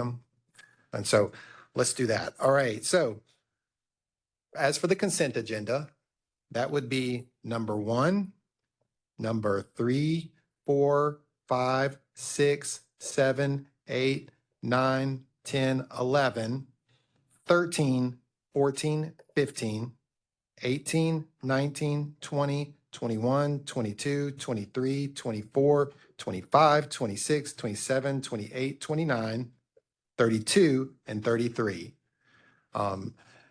We'll just need a motion to accept the council's, along with the subject matter expertise. So moved. Thank you. We have a motion and a second. Is there any discussion on this to approve the consent agenda? Yes, Philip. It's just the broken. Okay, here you go. Hey, just a clarification. I know that some of the cases here, we make the applicant take and pass the law and rule exam. So now with the land surveyor with us, do we need to rewrite that going forward? Yeah. You guys are, man, I tell you, we're just like in sync now. You're just finishing my sentences now. It's beautiful. I'm getting all misty thinking about it. It's Really terrifying. easy. We got 3 strong friends here to help us write the question. Yeah, we're actually looking at it now. It was last revised in March 2017. And James and I, we discussed it, and he was going to do a preliminary review just to sort of give us a primer. And so, and of course, whenever one thing we need to do is just update it in its current form. And then once we're there, step 2 would be to include some land surveyor questions. Well, if they want to be, and they'll have that discussion in their committee meeting. They might say, hey, look, we don't, as a part of our discipline, we don't need a rules and laws exam, especially as it pertains, because they would have their own separate exam. Obviously, they can't do A&E, but some of the stuff does overlap. And so because it's rules and laws, it's not subject matter expertise, but you do have different codes as well. It's like we did have a title that brought us together, but you still have chapter 2 for the A&E, a former A&E board, and then chapter 18, 6218, or I forget what I think it's 6218, but you do have different, codes as well. So that rules and laws exam, if that's an endeavor the land surveyor committee wanted to take on to add, you may just want to look at the newly updated a former A&E exam to see if that's something you want to incorporate in your discipline. But right now, we need an update for sure. Yep. Thank you. Yes, sir. Thank you. Way to think ahead. Yep. We have a motion and a second. Is there any other discussion? There being none, all in favor say aye. Roll call. Oh, roll call vote. Yep. Thank Melanie. you. Melanie. Yes. Poor Melanie. All right. So I know. I know it's so sad. Okay. So here we go. Roll call then. Philip Lim, Yeah. Dr. Yeah. Ash El Sayed, Jason Carter, Rick Thompson, Frank Wagster, Yes. Brian Tibbs, Gary Clark, Yes. Justin Raines, Tommy Young, Blair Parker, Aye. Melanie Doss, Yes. Jeff Nally, Alton Heathcote. Oh, sorry. No. Didn't mean to throw you out there. I was trying to give you voting privileges too. Yes. Yeah. All right. So that's passed then. All right. So what we're going to do then, and we want to break for lunch. It is here, but also I want to give Rick an opportunity he wanted to provide some comments for 31. So as a preliminary, let's just look at 31 because Rick's going to have to leave probably shortly, maybe after lunch. And I want to give him the opportunity to make his comments. So if we can just look at 31 and then Rick, if you want to, whatever you needed to say on that one. And so we can take that under consideration when we return. Go ahead. Oh. Yeah, I'm sorry. All right. Yeah, this complaint is a little complex and it's in regard to an architect stamping engineering drawings. And the review process was qualified to do any crossover miscellaneous types of engineering calculations or studies or whatever would require a seal, a stamp. I reviewed the drawings and then also James reviewed the drawings and he's on there. And I think Eddie, James and Eddie both had review comments on the drawings. James has made a recommendation, I believe, on that. Sort of. Well, and my position on this is that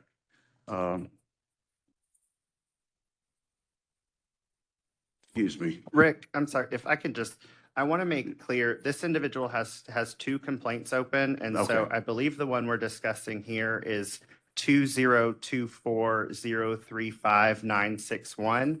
And that is the one that has the revised summary in the appendix. And then the original case, 2024005021, that one is in your original packet and that summary remained unchanged. Sorry, I just wanted to make sure that was clear. Okay.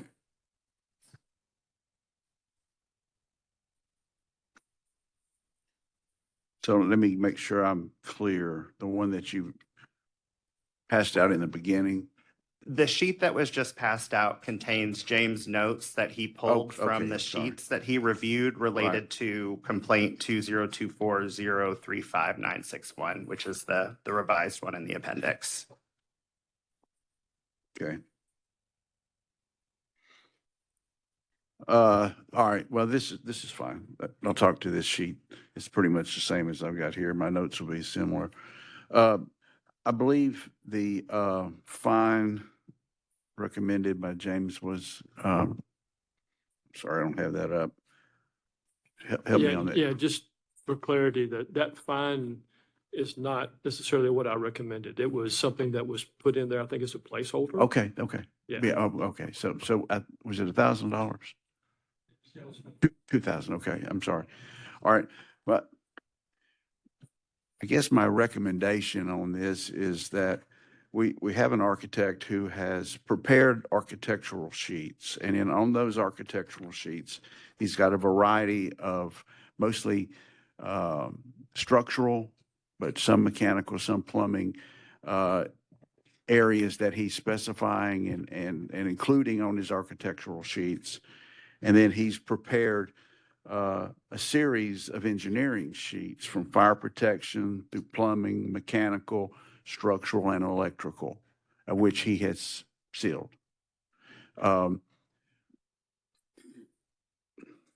My review on these sheets, and I think some of the comments from James and Eddie, is there's really not a lot of coordination on these sheets with references back and forth, and then the sheets that he's stamped that were engineering sheets. I mean, he's done a fire protection plan. That needs an engineer to seal that drawing, in my opinion. And then it says sheets P0.1 to P2.1.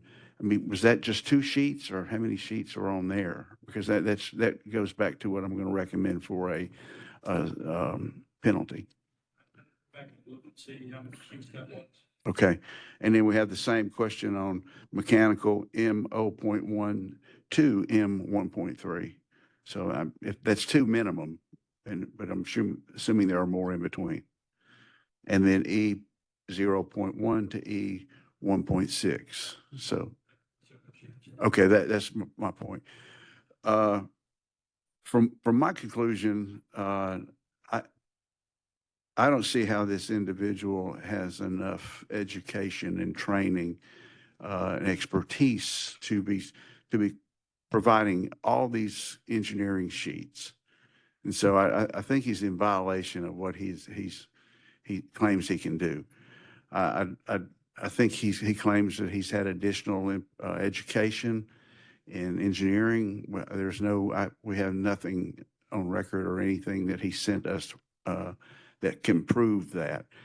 His claim is that this is one of a series of projects that are similar to each other. I think he referenced 12 projects. I may be incorrect on that number, but all these projects were similar, so therefore he was qualified to be designing engineering projects and stamping those projects without providing any calculations on how he arrived at it, what a structural, and I'll just use it as an example, a beam with the same beam work in every condition, not necessarily.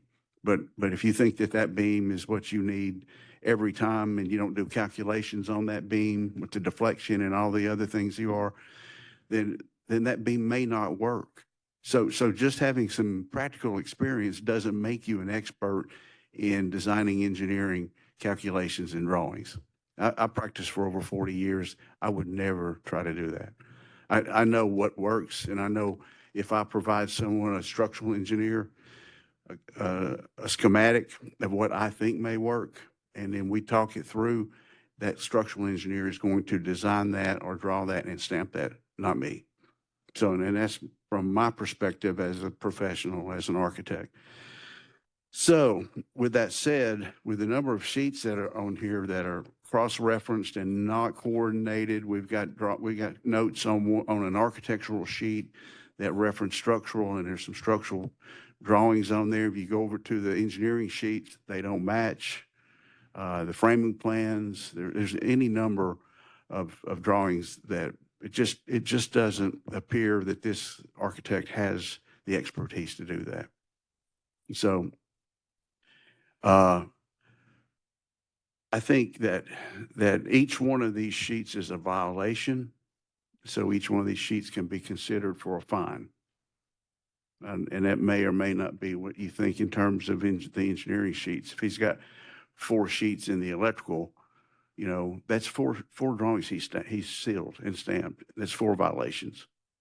So, our fines are $500 to $1,000. And on the architectural sheets, with the exception of sheets A61 and A91, I would recommend a $500 fine per sheet. On A61 and 91, there are a lot more references to the structural information, and they should be fined. They should be fined at $1,000 a sheet. And any engineering sheets that are on this submittal should be $1,000 per sheet. Do you roughly speaking, do you have a range? Because I think we're missing some sheet numbers. So do you have like maybe just a recommendation you'd like to make? So in case when we reconvene, we might be able to take care of that case right now. But if we weren't, then we would have that memorialized. Anything that you Well, if you were to say he only did sheet P01 and P21, that's $2,000. So as a number, I mean, I would say anywhere that like 2, 4, 6, 7, 8, 9, it would be 9 sheets. That would be at least 9 sheets for $1,000 fine. And then there would be 1, 2, 3, 4 sheets at a $500 fine. Yeah, I need to look at the exact numbers, but I think if we're looking at a per sheet fine, we're probably talking something in excess of 20 sheets 20 sheets. altogether. Yeah.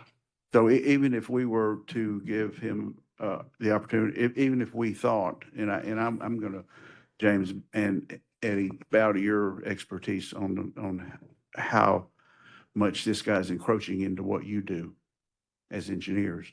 But I would say I would not take less than $500 a sheet for all the sheets. So if there's 20 sheets, yeah. So that's the range. So we have that number, that 500 minimum per sheet, or we can vary it 500 per the sheets I said, and then 1,000 on the others. So your input on that's critical. I just see it as an issue of overstepping what his knowledge is, because the sheets aren't coordinated. If I'm going to stamp all these sheets and I'm drawing these sheets, or have someone under my responsible control is drawing these sheets, I need to check those sheets and make sure that the information is correct. If I'm getting 2 sets of calculations or 2 sets of drawings, if my architectural sheet and my engineering sheet don't match, it's our responsibility to coordinate those sheets, even if you do them and I do my architectural. And if I'm doing them all in the same office, why would I miss that? So I just don't see the qualifications here. So. Yeah, and Rick, I think you may have answered the big question that I had in all of this was, is it reasonable for an architect to have gained the experience and knowledge to do the things that they did in the fire protection and the plumbing and mechanical electrical plans? Well, the structural, he already admits that he is not a structural and he doesn't do that. So the structural is already kind of black and white. We know what we're going to do there, but the others were kind of gray. And, we asked him to provide additional information to show, and he said, well, I've been working on projects for X number of years and I have all this experience, but never gave me any real details on that. Is there something that he could provide to us? Like, for instance, he said that he learned how to do some of these things through continuing education classes and stuff like that. But he's not licensed to do that. Right. So it's one of those, yeah, it's one of those areas I think is in the marginal area of whether, if it's, if it's like, if you go out and do a plan for a site and you throw some bushes on there, are you violating, if you know what bushes to put in there, are you violating the landscape architect requirement, or is that something that you're okay to do? Because exactly, is it incidental? And so that's the question that I've got about those for y'all. Well, this is more than incidental. Okay. Incidental is exactly what you're talking about.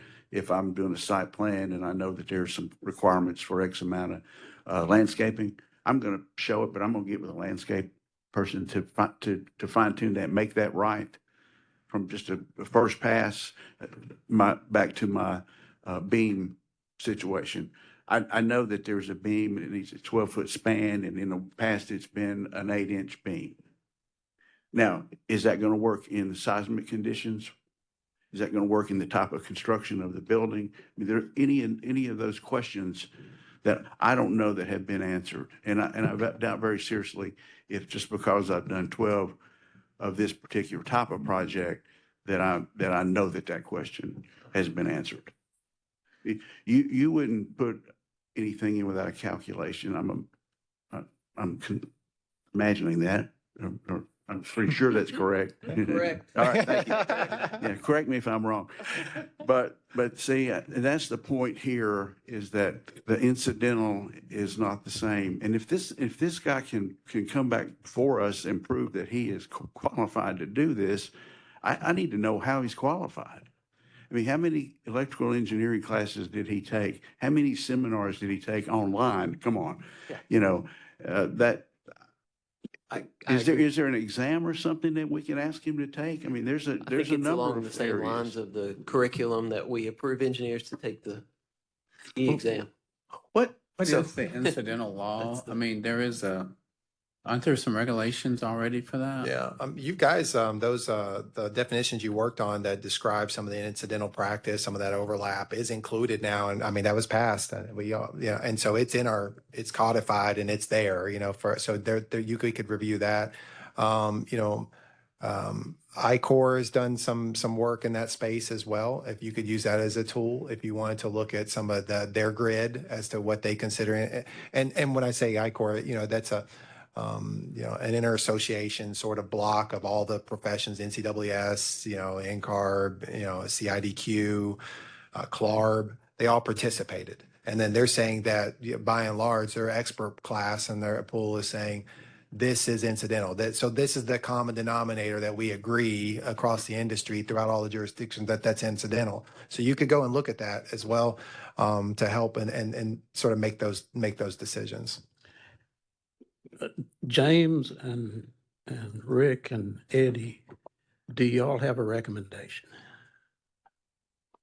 Well, my recommendation was dependent a lot upon what we just discussed right now, because I know what my opinion is of what an architect ought to do, but I wanted to hear from y'all what your opinion was as to whether or not this would be considered to be incidental. So based off of that, I will go back and look at this again and the number of sheets, and I can develop a recommendation that we can talk about. Okay.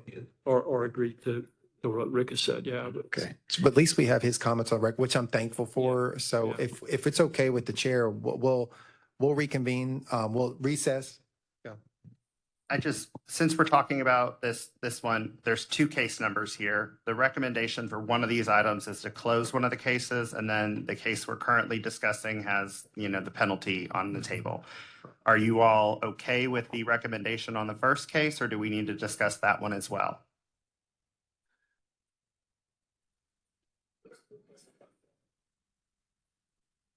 The contractor for the pay request? It was the dispute related to intellectual property rights and the Oh, I'm sorry. breakup of Yes, the yes, partnership. that has been Yes. resolved. Yeah. Okay, so Yeah. I just to make it clear here, can we have a vote on that one just to make sure that, so the recommendation for case number 2024005021, which is under number 31 on the legal report, can we get a motion to approve that? We just need to close it. Motion. And a second, please. Second. All in favor, or excuse me, Melanie Doss, we'll just do a roll call vote. That one is Philip Lim. Yeah. Dr. Ashraf El Sayed. Jason Carter. Aye. Rick Thompson. Aye. Frank Wagster. Yes. Brian Tibbs. Gary Clark. Yes. Justin Raines. Tommy Young. Blair Parker. Aye. Melanie Doss. Aye. Jeff Nally. All right, thank you. That one will be closed, and then we'll come back after lunch, and then we'll pick up the second piece of that now that we have the comments. Can I and ask something really? Yes, I'm sir. sorry to. No, it's okay. I know I stand between us and lunch, but since we're all talking about this now, will we have that information by then, or? Yeah, I'm leaning on James because it's really his determination. You'll have all the on- number of sheets? You too? Okay. Because the only thing I was just wondering, without Rick, do we want to keep going? But if we'll have all the information, we can do it, but I didn't want to shortchange us. Yeah. Okay. I do have one question. This has to do with the size of the project, and I'm looking at quite a few sheets, so it must be a fair sized project. Yes, so it's a 4,000 square foot building, 4 stories tall, being converted for residential. It's existing building being converted for residential. Okay. And what we'll do to give James time to collect that, since we know what the issue is with 31 and that's all we're waiting on, we'll just go through our list, because, 31 is number, it's like 5 or 6 down in our list. That'll give him plenty of time. We'll just go through our those that we were going to discuss. And then by the time we get there, he'll have that information. All right. All right. Very good. Yep.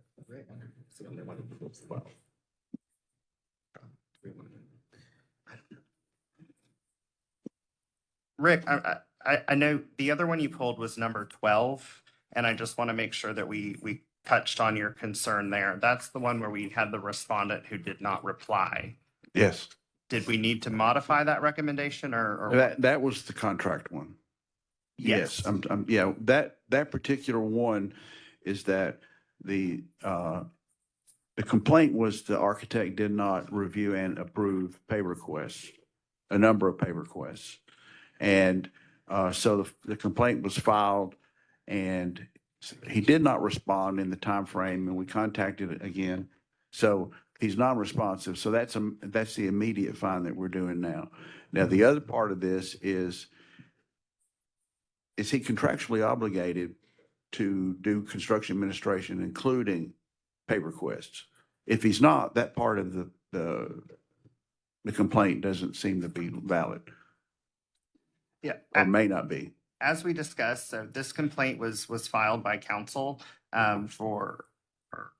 this complaint was filed by council for a construction company.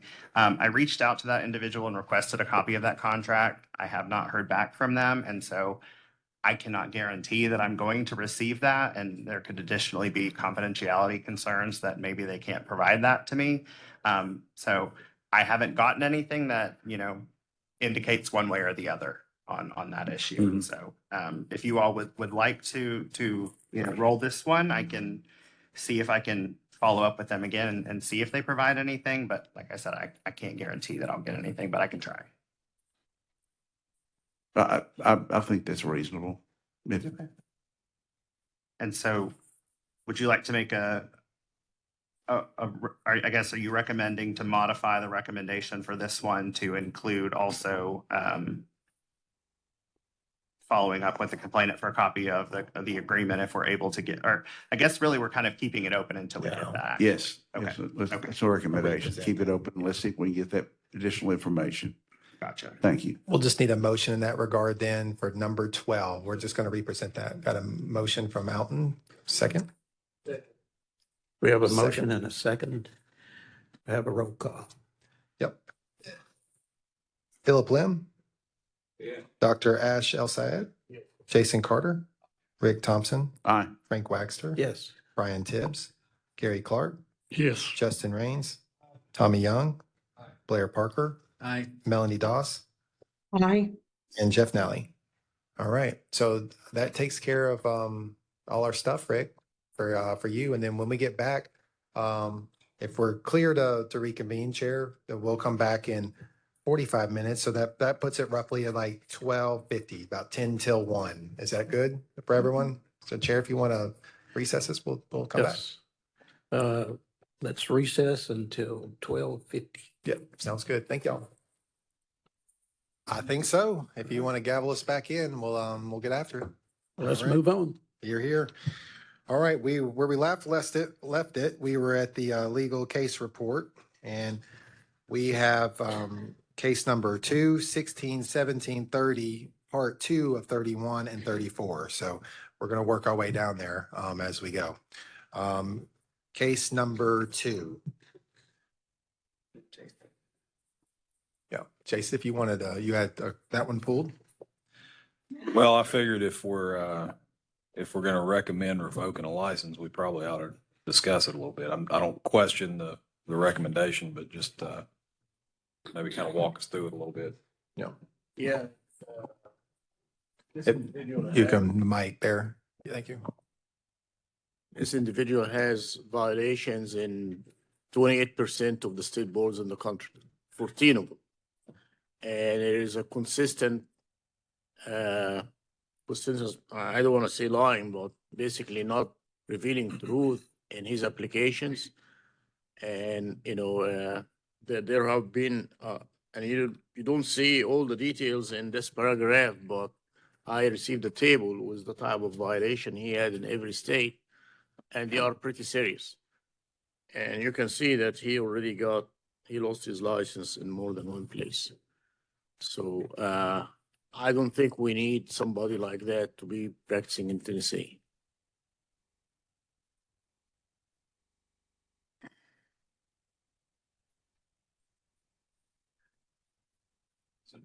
Just to be clear, when he applied and said that he had not been subject to discipline, had he already been stripped of a license in another state? Yeah, you will see at the bottom there was there was a suspension, and then there is a He was let's see. suspended in Yeah. Wyoming, Kentucky. 22. Yeah. North Carolina and Delaware. And then there is one that where he lost his license as well. Let me pull that one. Probation, suspension, revocation in Delaware in 24. One item I would like to add is this individual did give us written notice of the discipline that happened in New York in September of 2019. They provided a letter and then attached what is titled an application for consent order, which is not executed by anybody on behalf of the New York board or any other individuals. And upon reviewing this and the discipline listed in the report from NCEES, it really felt like the individual did not fully disclose the scope of the New York discipline that he did provide notice of. It felt like it was not fully a true recollection of the facts. Just for my information, is this person originally licensed in Tennessee, or is it original license in another state? That I cannot tell. I'm not certain. I do not know whether Tennessee was the first license or subsequent, but there have been, I can look really quick actually on the report. We asked if he's a resident in Tennessee. No, I don't think so.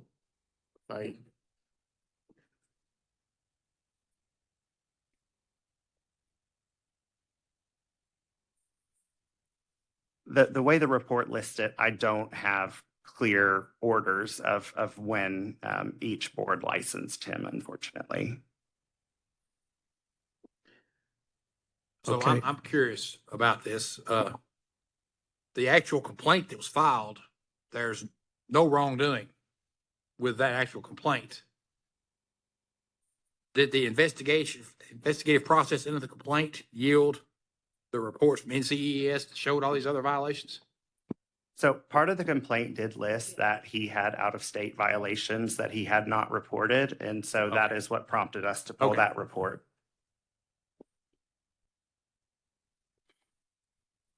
Okay, you've seen the recommendation. Do we have a motion? I move to accept the recommendation as presented. Okay, we have a motion. Do we have a second?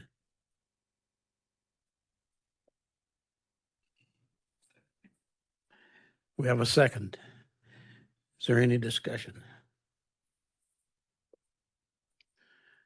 If no discussion, let's have a roll call. Philip Lim, Yeah. Dr. Ash El Sayed, Jason Carter, Rick Thompson. Oh, he's out. Frank Waxter, Yes. Brian Tibbs, Gary Clark, Yes. Justin Raines, Tommy Young, Blair Parker, Aye. Melanie Doss. I think Melanie's still there. Melanie, are you there? Okay. And Melanie, you're muted. She might have walked away. Okay. And Jeff Nally. All right. That's enough. The motion carries. Yep. All right. So then number 16. Yeah, I was the one that asked for that to be pulled, and the question I had on that one was we have a couple other cases in here that are similar to this, where someone is working for a municipality, and using the title of engineer, but they aren't licensed engineer, and we find them, you know, well, they like, I think they were, excuse me, I said they were, their license had expired. And so we find them like $500 a month for all that. And in this case, this person is an engineering intern, has been using the title as staff engineer for some time, recently changed to senior staff engineer, and all we're doing is issuing a letter of warning. And I was just wondering about consistency of the penalty that we've applied to those others to this, and whether we should relook at that. I got a quick question about that. He's a city engineer. Is that engineer, I mean, is he claiming that, or is that the city's title for him? It's my understanding that that is the title that has been given to him by the city. Okay, so he didn't create that. It was hoisted upon him by the city. That's their title for him. Correct. And James, to your point on the reason that we've distinguished this one, this is an individual who's working for a governmental entity under the supervision of a licensed engineer, and we had nothing that showed this individual, other than being given this title by the governmental entity. He is not identifying himself to the general public or anybody else as an engineer or stamping any plans. It's just that this, title is not appropriate.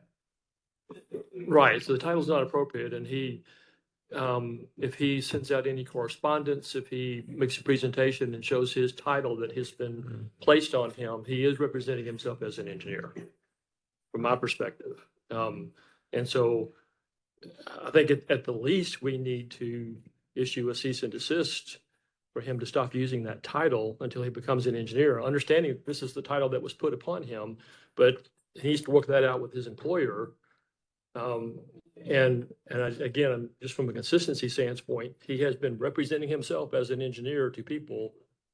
And if he is in fact doing that, then I think there should be some penalty assigned to that, but I don't know all the details of the case. Is it actually him? I guess maybe my question is it exactly him representing himself as an engineer, or the fact that the city represents him as an engineer because of the title they impose on him? I don't think that makes any difference. I think that's semantics. If he makes a presentation to the city council and identifies himself as a staff engineer, he is representing himself to the public as an engineer.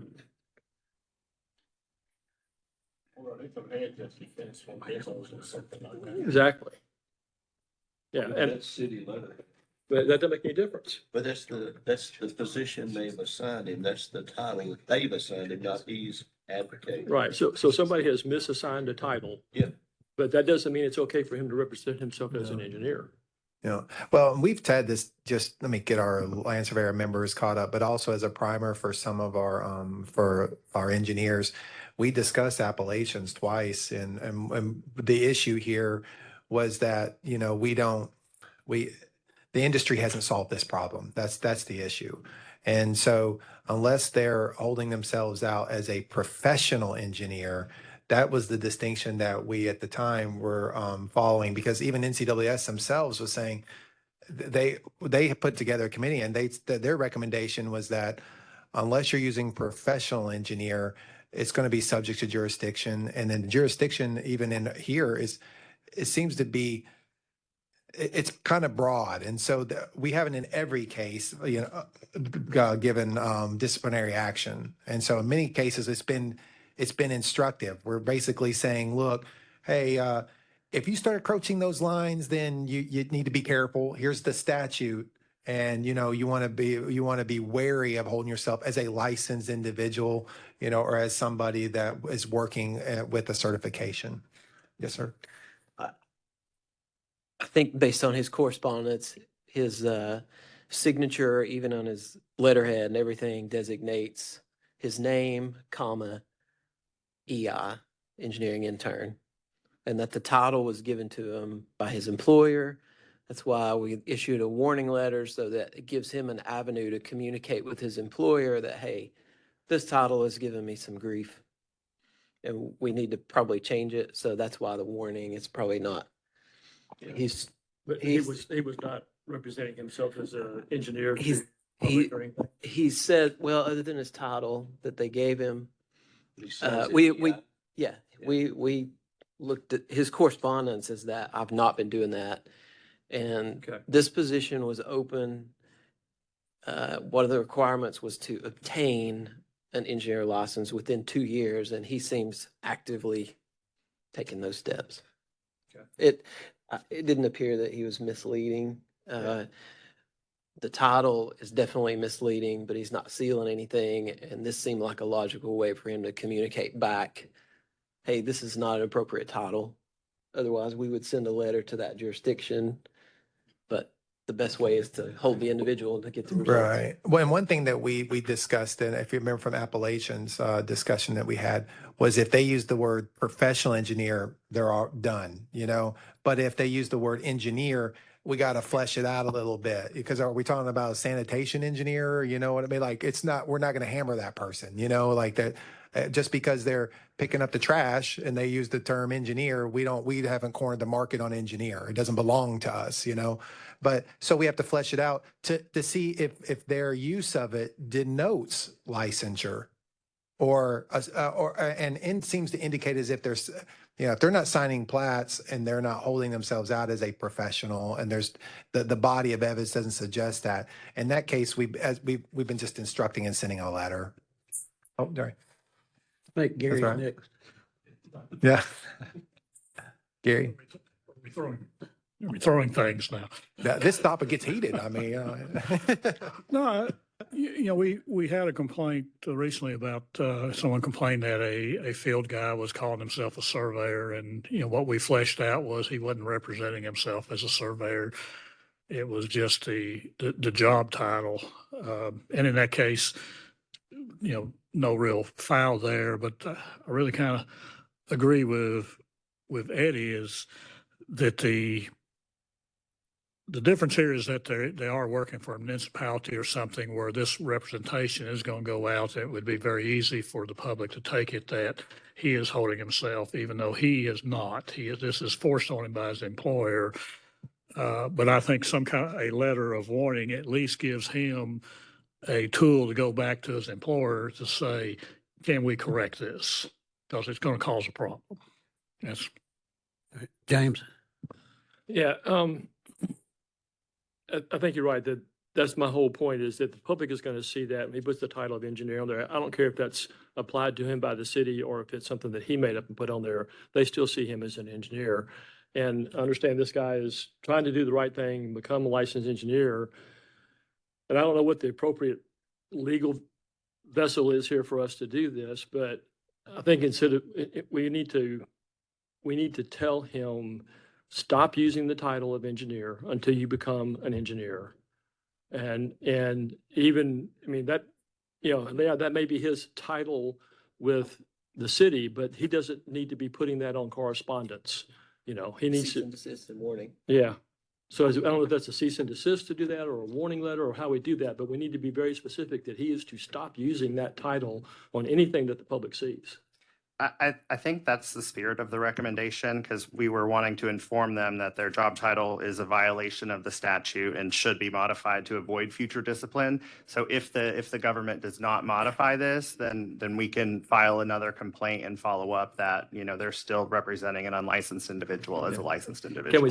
Can we change that should to a shall? I have a follow-up question to that. Can we also send it to his employer?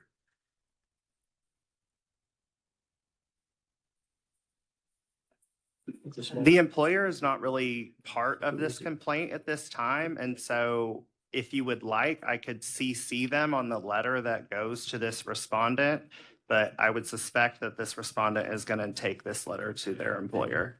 Belt and suspenders, buddy, belt and suspenders. Let's do, if we can do both, let's do both. That way, the city will clearly understand it's a violation of the intent of the law. All right, so just to finalize that, so updating the recommendation to include that the title shall be modified to avoid future discipline, and additionally that we will include notice to the employer. So moved. Okay, Jeff?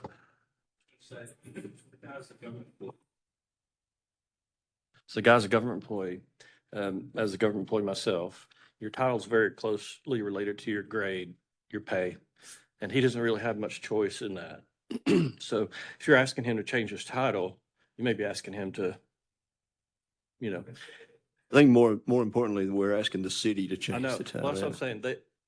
I'm saying it might be a little more complicated for them to change all of that in this case, but it's more than just him saying, I don't want that title. Even if he doesn't, he also doesn't want to be bumped two grades. So it's a little more complicated than, I can see the We'll get to you, predicament that Eddie. he's in. Right, yes, yeah. Doesn't have to say city engineer, it can be like city engineering office and inside. Office of the city Yeah, engineer. office, yeah. His- Something like that, that does not refer that that title belongs to him. His title may be under an exemption too, if it's not Yeah. portrayed to the public. Yeah. It's an internal document of grades. That's closer to the industrial exemption than we're talking about public emails and letterhead. Okay, well, do we have a recommendation? I made the motion. Yeah, we need a second, I guess. Okay. We have I'll a second motion that motion. and a second. Any other discussion? All in favor, say aye. I'm not sure. Soon, Melanie, are you still there? Hello. Oh, she is there. okay.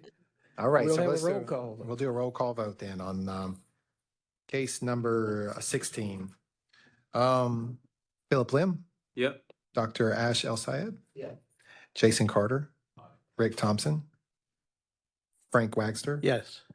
Gary Clark, Yes. Justin Raines, Tommy Young, Blair Parker, Aye. Melanie Doss, Yes. and Jeff Nally. All right, very well. Motion you. passes. 17. I think I was the one that asked that to be put back on there. And my only question about that was down at the bottom of the page that this is written on, it says that the plans submitted by the respondent were the same item for which the complainant submitted plans. And the respondent stated that the respondent's plans were to take priority without properly informing the complainant or ensuring that the complainant's relationship with the project had been terminated. Do we know whether or not the complainant's relationship with the project had been terminated for sure?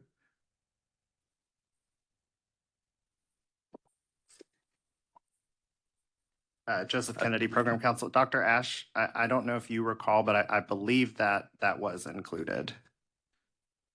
I think I actually might have been the one to review that. Yes.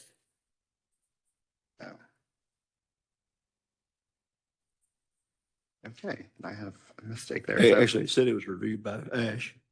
Was that yours, Jason? We might. Have the evidence that that relationship has been terminated.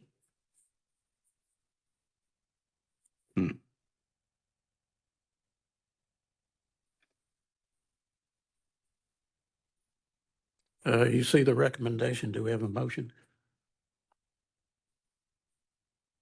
So moved. We have a motion. Need a second. Second. We have a motion and a second. Is there any other discussion on this issue? Seeing none, we'll have a roll call. All right, Melanie's ready. I saw her take herself off mute. Philip Lim, Yeah. Dr. Ash El Sayed, Jason Carter, Frank Wagster, Yes.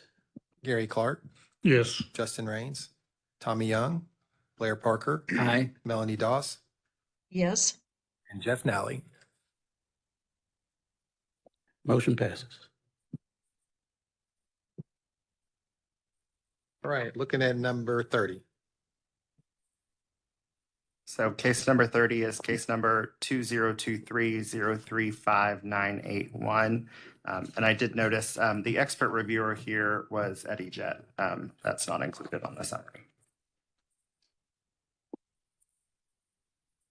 I think actually for clarification, I was the initial reviewer for this. Yes, but we've handed it over to Eddie now. Everybody's getting a piece of it. James, you're up next. Don't upset Eddie now. He's got history.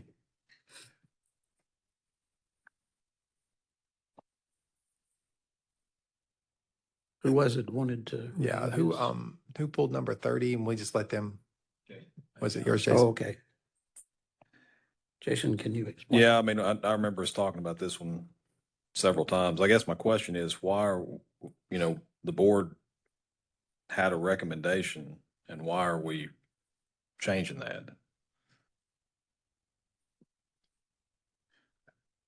So Joseph Kennedy Program Counsel, I inherited this case from previous counsel who had started working on this case.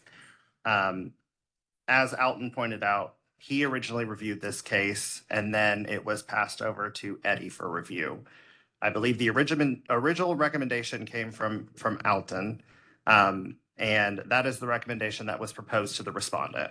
The respondent, through counsel, has refused to accept that consent offer.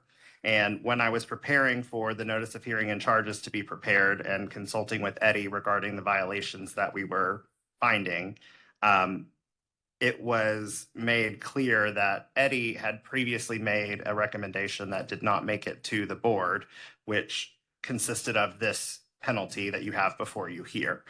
And following that, we also included the requirement for the respondent to provide the list of projects. And so once we receive that, depending on the number of projects, we're going to choose a portion of those to also be audited by the program to ensure that everything is appropriate with those projects as well.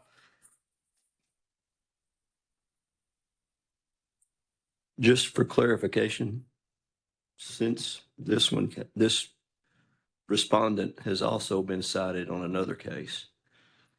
Yes, that there was a case that was, I believe, presented in April, and that item is still open. We're communicating with their counsel on both cases at the same time, and kind of they're moving them together. So they're waiting for an update on this one as well.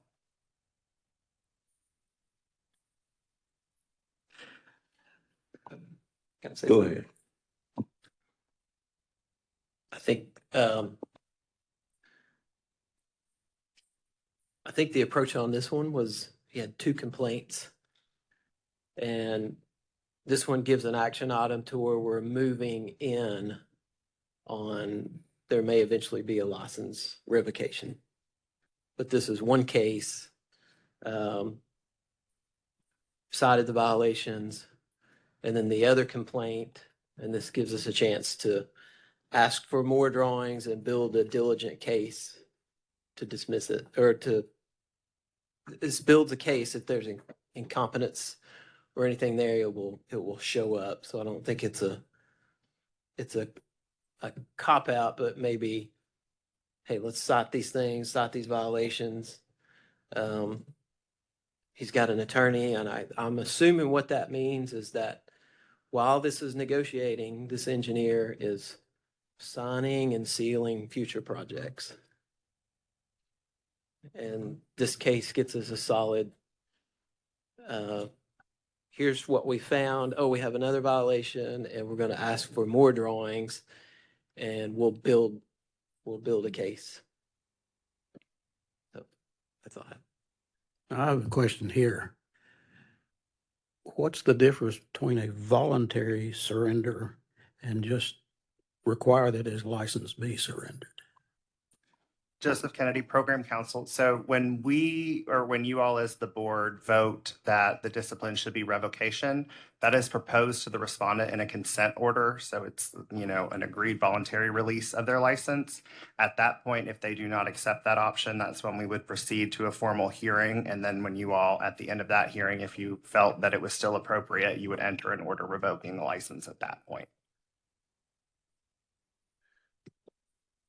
I have a question on, maybe a legal question on that path. If you did go down that road, is it the board's prerogative to say you are no longer allowed to seal drawings until this matter is closed?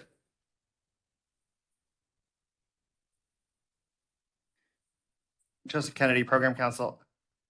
I think it would depend on the context, but if we were ultimately able to come to an order of the board that included that instruction, then we could likely enforce that against the licensee as an order of the board.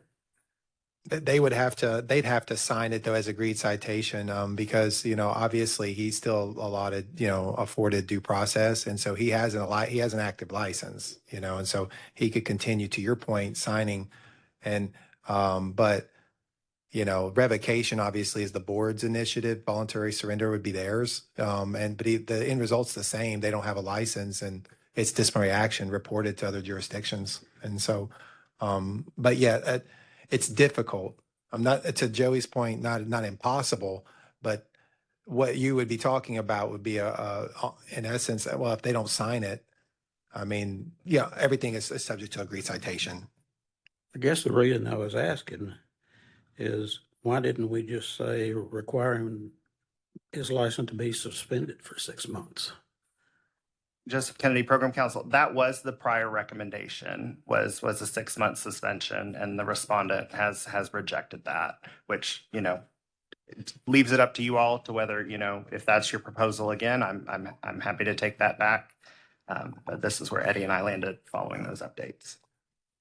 There's basically, and this is not uncommon, there's negotiations that go back and forth all the time, and that's sometimes why you have represents, obviously the board renders their judgment, but then, it's folks have to, the agreed citation is them signing and agreeing to those terms and then waiving their right to a formal hearing.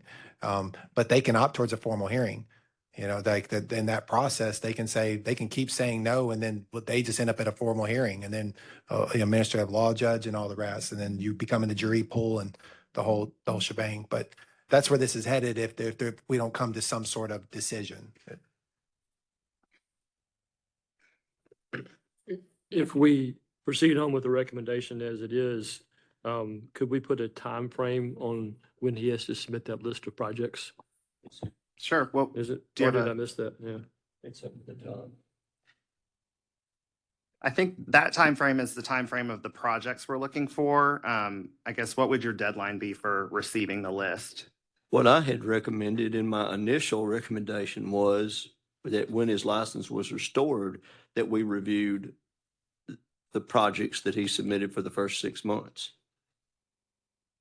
So for this list of projects that he's done prior to now that we're asking him to provide to us, I mean, we don't need to be sitting here 6 months from now waiting for that, I mean. I think 2 weeks. 2 weeks, 30 days, something like that.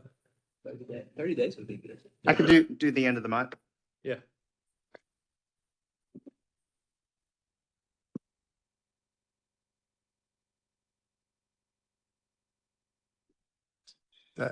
Is there like a motion in there somewhere?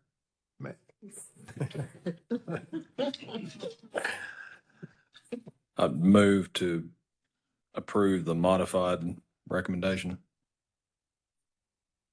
We have a motion. Do we have a second? Second. We have a motion and a second. Any other discussion?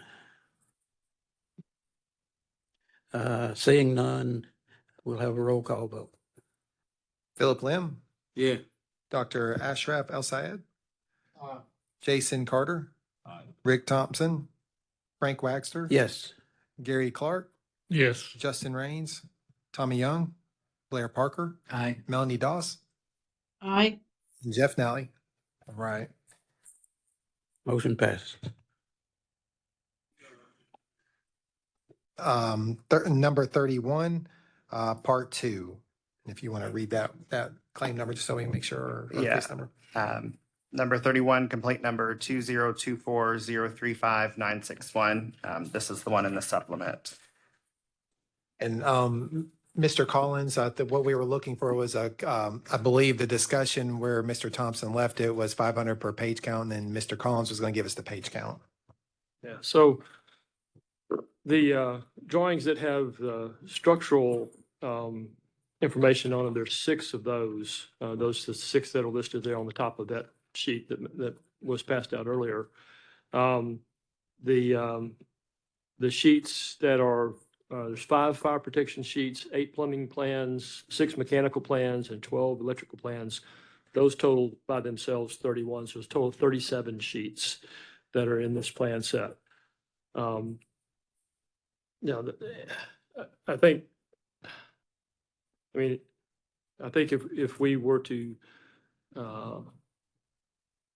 I think we should look at this as what we call an incident. And is each incident really a plan that's been sealed, or is it a group of plans that's been sealed? And I think I would probably recommend that we look at it as a group of plans that have been sealed, so that, the structure would be one incident, fire protection, plumbing, mechanical, electrical, each of those would be one incident. I know this has been a long road on this one. We've been looking at this one for a long time. The respondent has been slow to respond. Has not been real cooperative when we've asked him for additional information. And I would like to see us move forward with something that will get his attention, but I'm not sure that finding him $37,000 is appropriate either. I agree.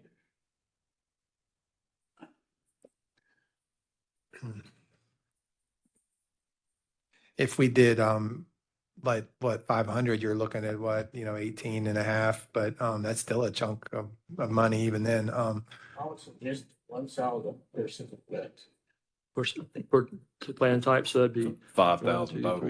$5,000. Yep. Well, then we would just need that in a form of a motion then, 5,000. We have a motion. Do we have a second? Second. We have a motion and a second. Is there any discussion? Not, we'll have a roll call vote. All right, Philip Lim. Yeah. Dr. Ashraf El Sayed. Jason Carter. Frank Waxter. Yes. Gary Clark. Yes. Justin Raines. Tommy Young. Blair Parker. Aye. Melanie Doss. Aye. And Jeff Nally. Thank you. And then that's probably a good case study to remember, because sometimes we get into the pages discussion. So I think we've got precedent. I mean, we've had that precedent before, because I've seen us generally speaking, get a range and then try to find a good lump sum, so we don't discourage somebody from agreeing to the consent order. So, but that would be a good precedent just to sort of lock in our minds, because I suspect we'll have more of those in the future. Maybe hopefully not from this individual, but there'll be others. Yeah, I think we want to get this guy's attention, and make sure that this doesn't continue, because it sounds like a practice he's been doing for a while. James, could you please clarify the 5 types of plans? I heard 5 types, but specifically which? Yeah. So there's structural engineering. Okay. Fire protection, plumbing, mechanical, and electrical. Thank you. Okay. All right, looks like our last one is number 34. Yeah, and I had requested that one be pulled because I couldn't find a recommendation for what we were going to do on that. Yeah, so this one it's a case that was presented by Taylor Hilton. This is also similar to a different item on your legal report. So case number 32 is substantially similar. Both of these are individuals requesting a reduction in the civil penalty.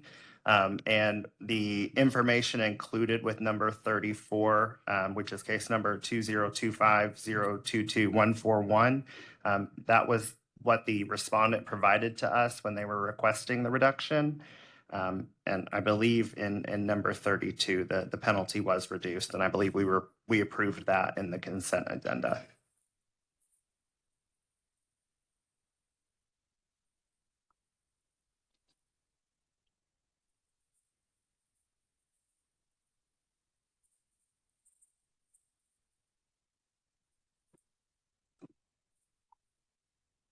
Do we have a motion?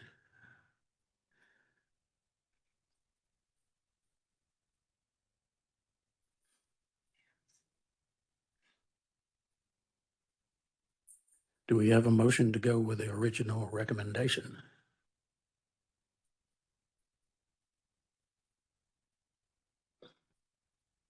Council would just recommend that we consider this how we've considered other reductions. And so if we're not choosing to reduce here, I'd just like to include an explanation as to why this one is not eligible for that.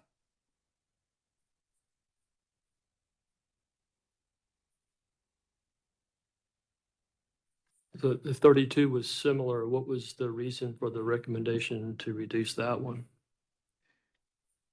The recommendation was what was requested by the respondent. They requested that it be lowered to the 6,500.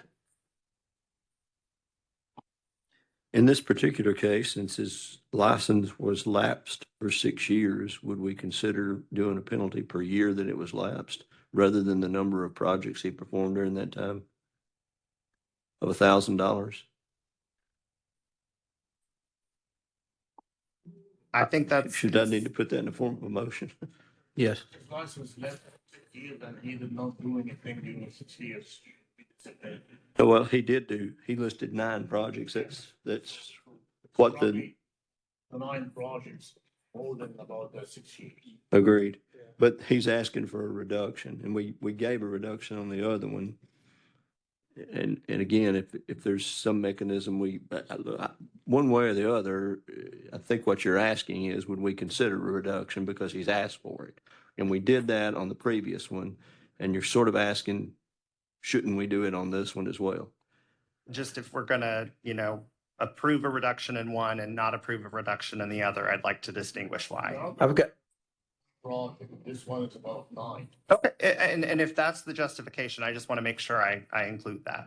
yeah, another question is, the other one where we did reduce, how long was this person unlicensed? The other individual was unlicensed for a period of 13 months. And so we did $13,000 and that was reduced to 6,500. And then the one we're looking at here, it was a period of 6 years, which would have been $36,000 if we did it the way the other penalty was calculated. And so if you all, don't determine, Maybe that's what we tell them. If we had kept with the standard procedure, it would have been $36,000, but it's only 9. I mean, the $500 per month that we originally went with, that's consistent with what we've done on all the other cases that we've had here recently. They've all been the same amount. Yeah, the only thing I would say, and just caveat that as what Dr. Ash was saying, they could have been, let's say, let's just use this person. I don't know. I'll just not even use these, but let's say they were unlicensed for 5 years, but they only did one project. They weren't engaged in unlicensed activity the other 4 years. They were only engaged at that time that they actually, signed or plans or worked on a project for which they weren't licensed. And so, I don't know because, what if somebody took a hiatus for 20 years, but then they worked one project, that would, an eye-popping sum if that was our calculus is what I mean. I guess one of the things you have to consider here is, how could somebody not know their license wasn't up for renewal? He went 6 years. It's improbable. Oh, I see. That they didn't know that. Yeah, that's my point. Yeah. So let's either do one of two things, either go with what we're recommending, which is justifiable and much less than 36,000, or penalize him based on the years that he worked he operated, held himself out as a professional without a license. What was your recommendation, Did you have a recommendation? This one, you know, my recommendation is the line for all of it's. Which is what you recommend. Do we have, is that in the form of a motion already? It's not. So moved. Okay, we have a motion. Do we have a second? Could I request that you read the motion?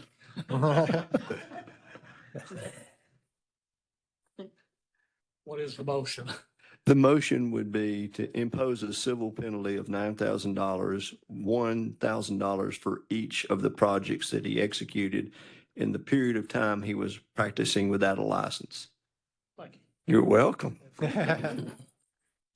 Oh, yeah. I'm sorry. And pass the law and rules exam, taking past the law and rules exam. One item, I think then we are just, if that is what you all want to proceed with, then we are just going to keep the recommendation the same. Otherwise, we will modify. Did the recommendation include taking and passing the laws and rules? Okay, good. Then I'll amend the motion to keep it as was proposed originally. All right.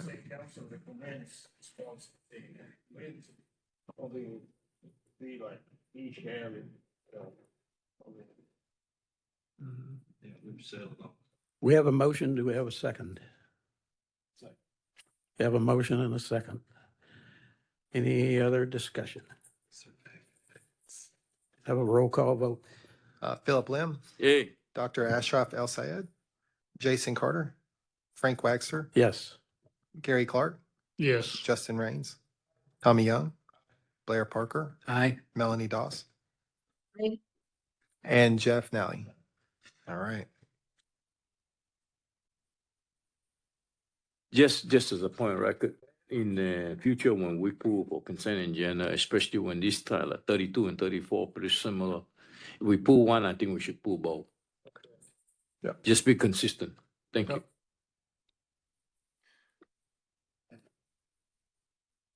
And that's a great point. We'll do our very best to do that. But if for some reason we miss one, then we could always go back to and from the consent agenda and pull another one if we needed to. So I just want to throw that out there as well. But yeah, good point. Thanks. Okay. All right. That completes the legal case report. Do we have any new business? Joseph Kennedy, Program Counsel. I just want to give you all a brief primer.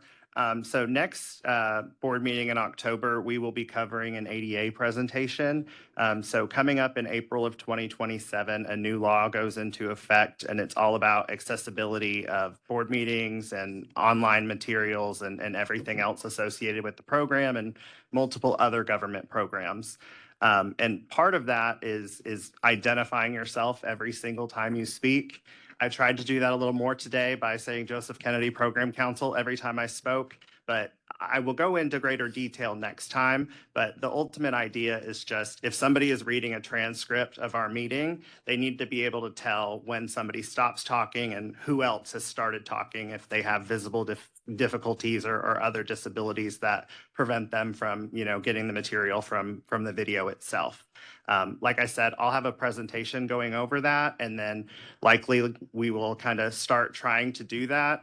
As you saw, I didn't catch myself every single time today, and so it will be a learning curve, but I think Erica and myself, we'll be able to get us there, but I just wanted to give you a primer that we will have a presentation on that next time. Yeah. Thank you, Joey. And that's another reason we try to sort of as a preliminary run, you'll remember like maybe a few meetings back, and then we just sort of paused it, and the reason why is because we're waiting on this training. But a good example of what that would look like is if you were ever to watch the government ops committee meetings up on the Hill. They do it, and it's very chair dominant. So what in the future, what I'll have to do is I'll probably get with Frank and our other chairs, and it'll basically, typically we're just one big family. We all, around the dinner table, we're discussing, but you can imagine on a transcript, that would be chaos to somebody that can't see that, And so what we would have to do is it'd be very chair dominant. He'd be recognizing the gentleman from, Franklin and the gentleman from, like they do at the government ops meetings, that sort of stuff. Gentleman's sign, I use that loosely, right? But anyway. But the idea is it would just be, so you basically, and then we'd have to acknowledge who we are. So he made he was doing that perfectly.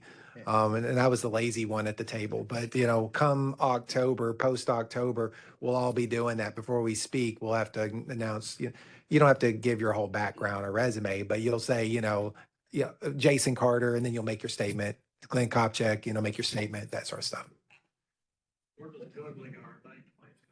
Right. Well, and that's that is, well, and the chair will be acknowledging folks, and we might have to figure that out. Maybe we turn our name tags around the other way so we don't lose them in the arena here, but we'll figure that out. But you'll just have to be acknowledged, and then and now let's say if Frank calls your name, then you don't have to repeat your name again. The idea is just if you were reading a transcript and somebody couldn't see, or when we're hearing it as well, they could, however, but there's a way to do that. Yeah. The recording of this not do that for us? It does a lot, and it does the transcript. But if you don't repeat the name, it's not going to pick that up. Microsoft, there's probably different opinions about that, but I doubt Big Brother can just know by your voice alone. Is there a speaking visual recording of this so that you know who's talking? Yeah, there is, but it's not. Sometimes we hit the mic, sometimes we don't, and so it's just. For example, if you don't acknowledge yourself or if you're not acknowledged, then somebody will have to do it. So, I'm gonna probably get on your nerves if I remember, because I'll be interrupting a lot and giving you your name. So don't take offense to that. It's just me trying to keep us ADA compliant. All right. I'll be doing that with the other board too. Yeah. We'll all be doing that with the boards. All right. Until we get in the flow. All right. Thank you for that. New business then, I think, is where we were at. Any new business? Sure, you don't. Okay, there being no new business, we have time for public comment. Yep, that's right. Public comment. So if we want to go online, Alex, is there anyone signed in? If you're online now, this is your time to raise your hand or sign in. Then we'll try to get you through. We had a little trouble earlier, but anybody there? Okay. Anyone here?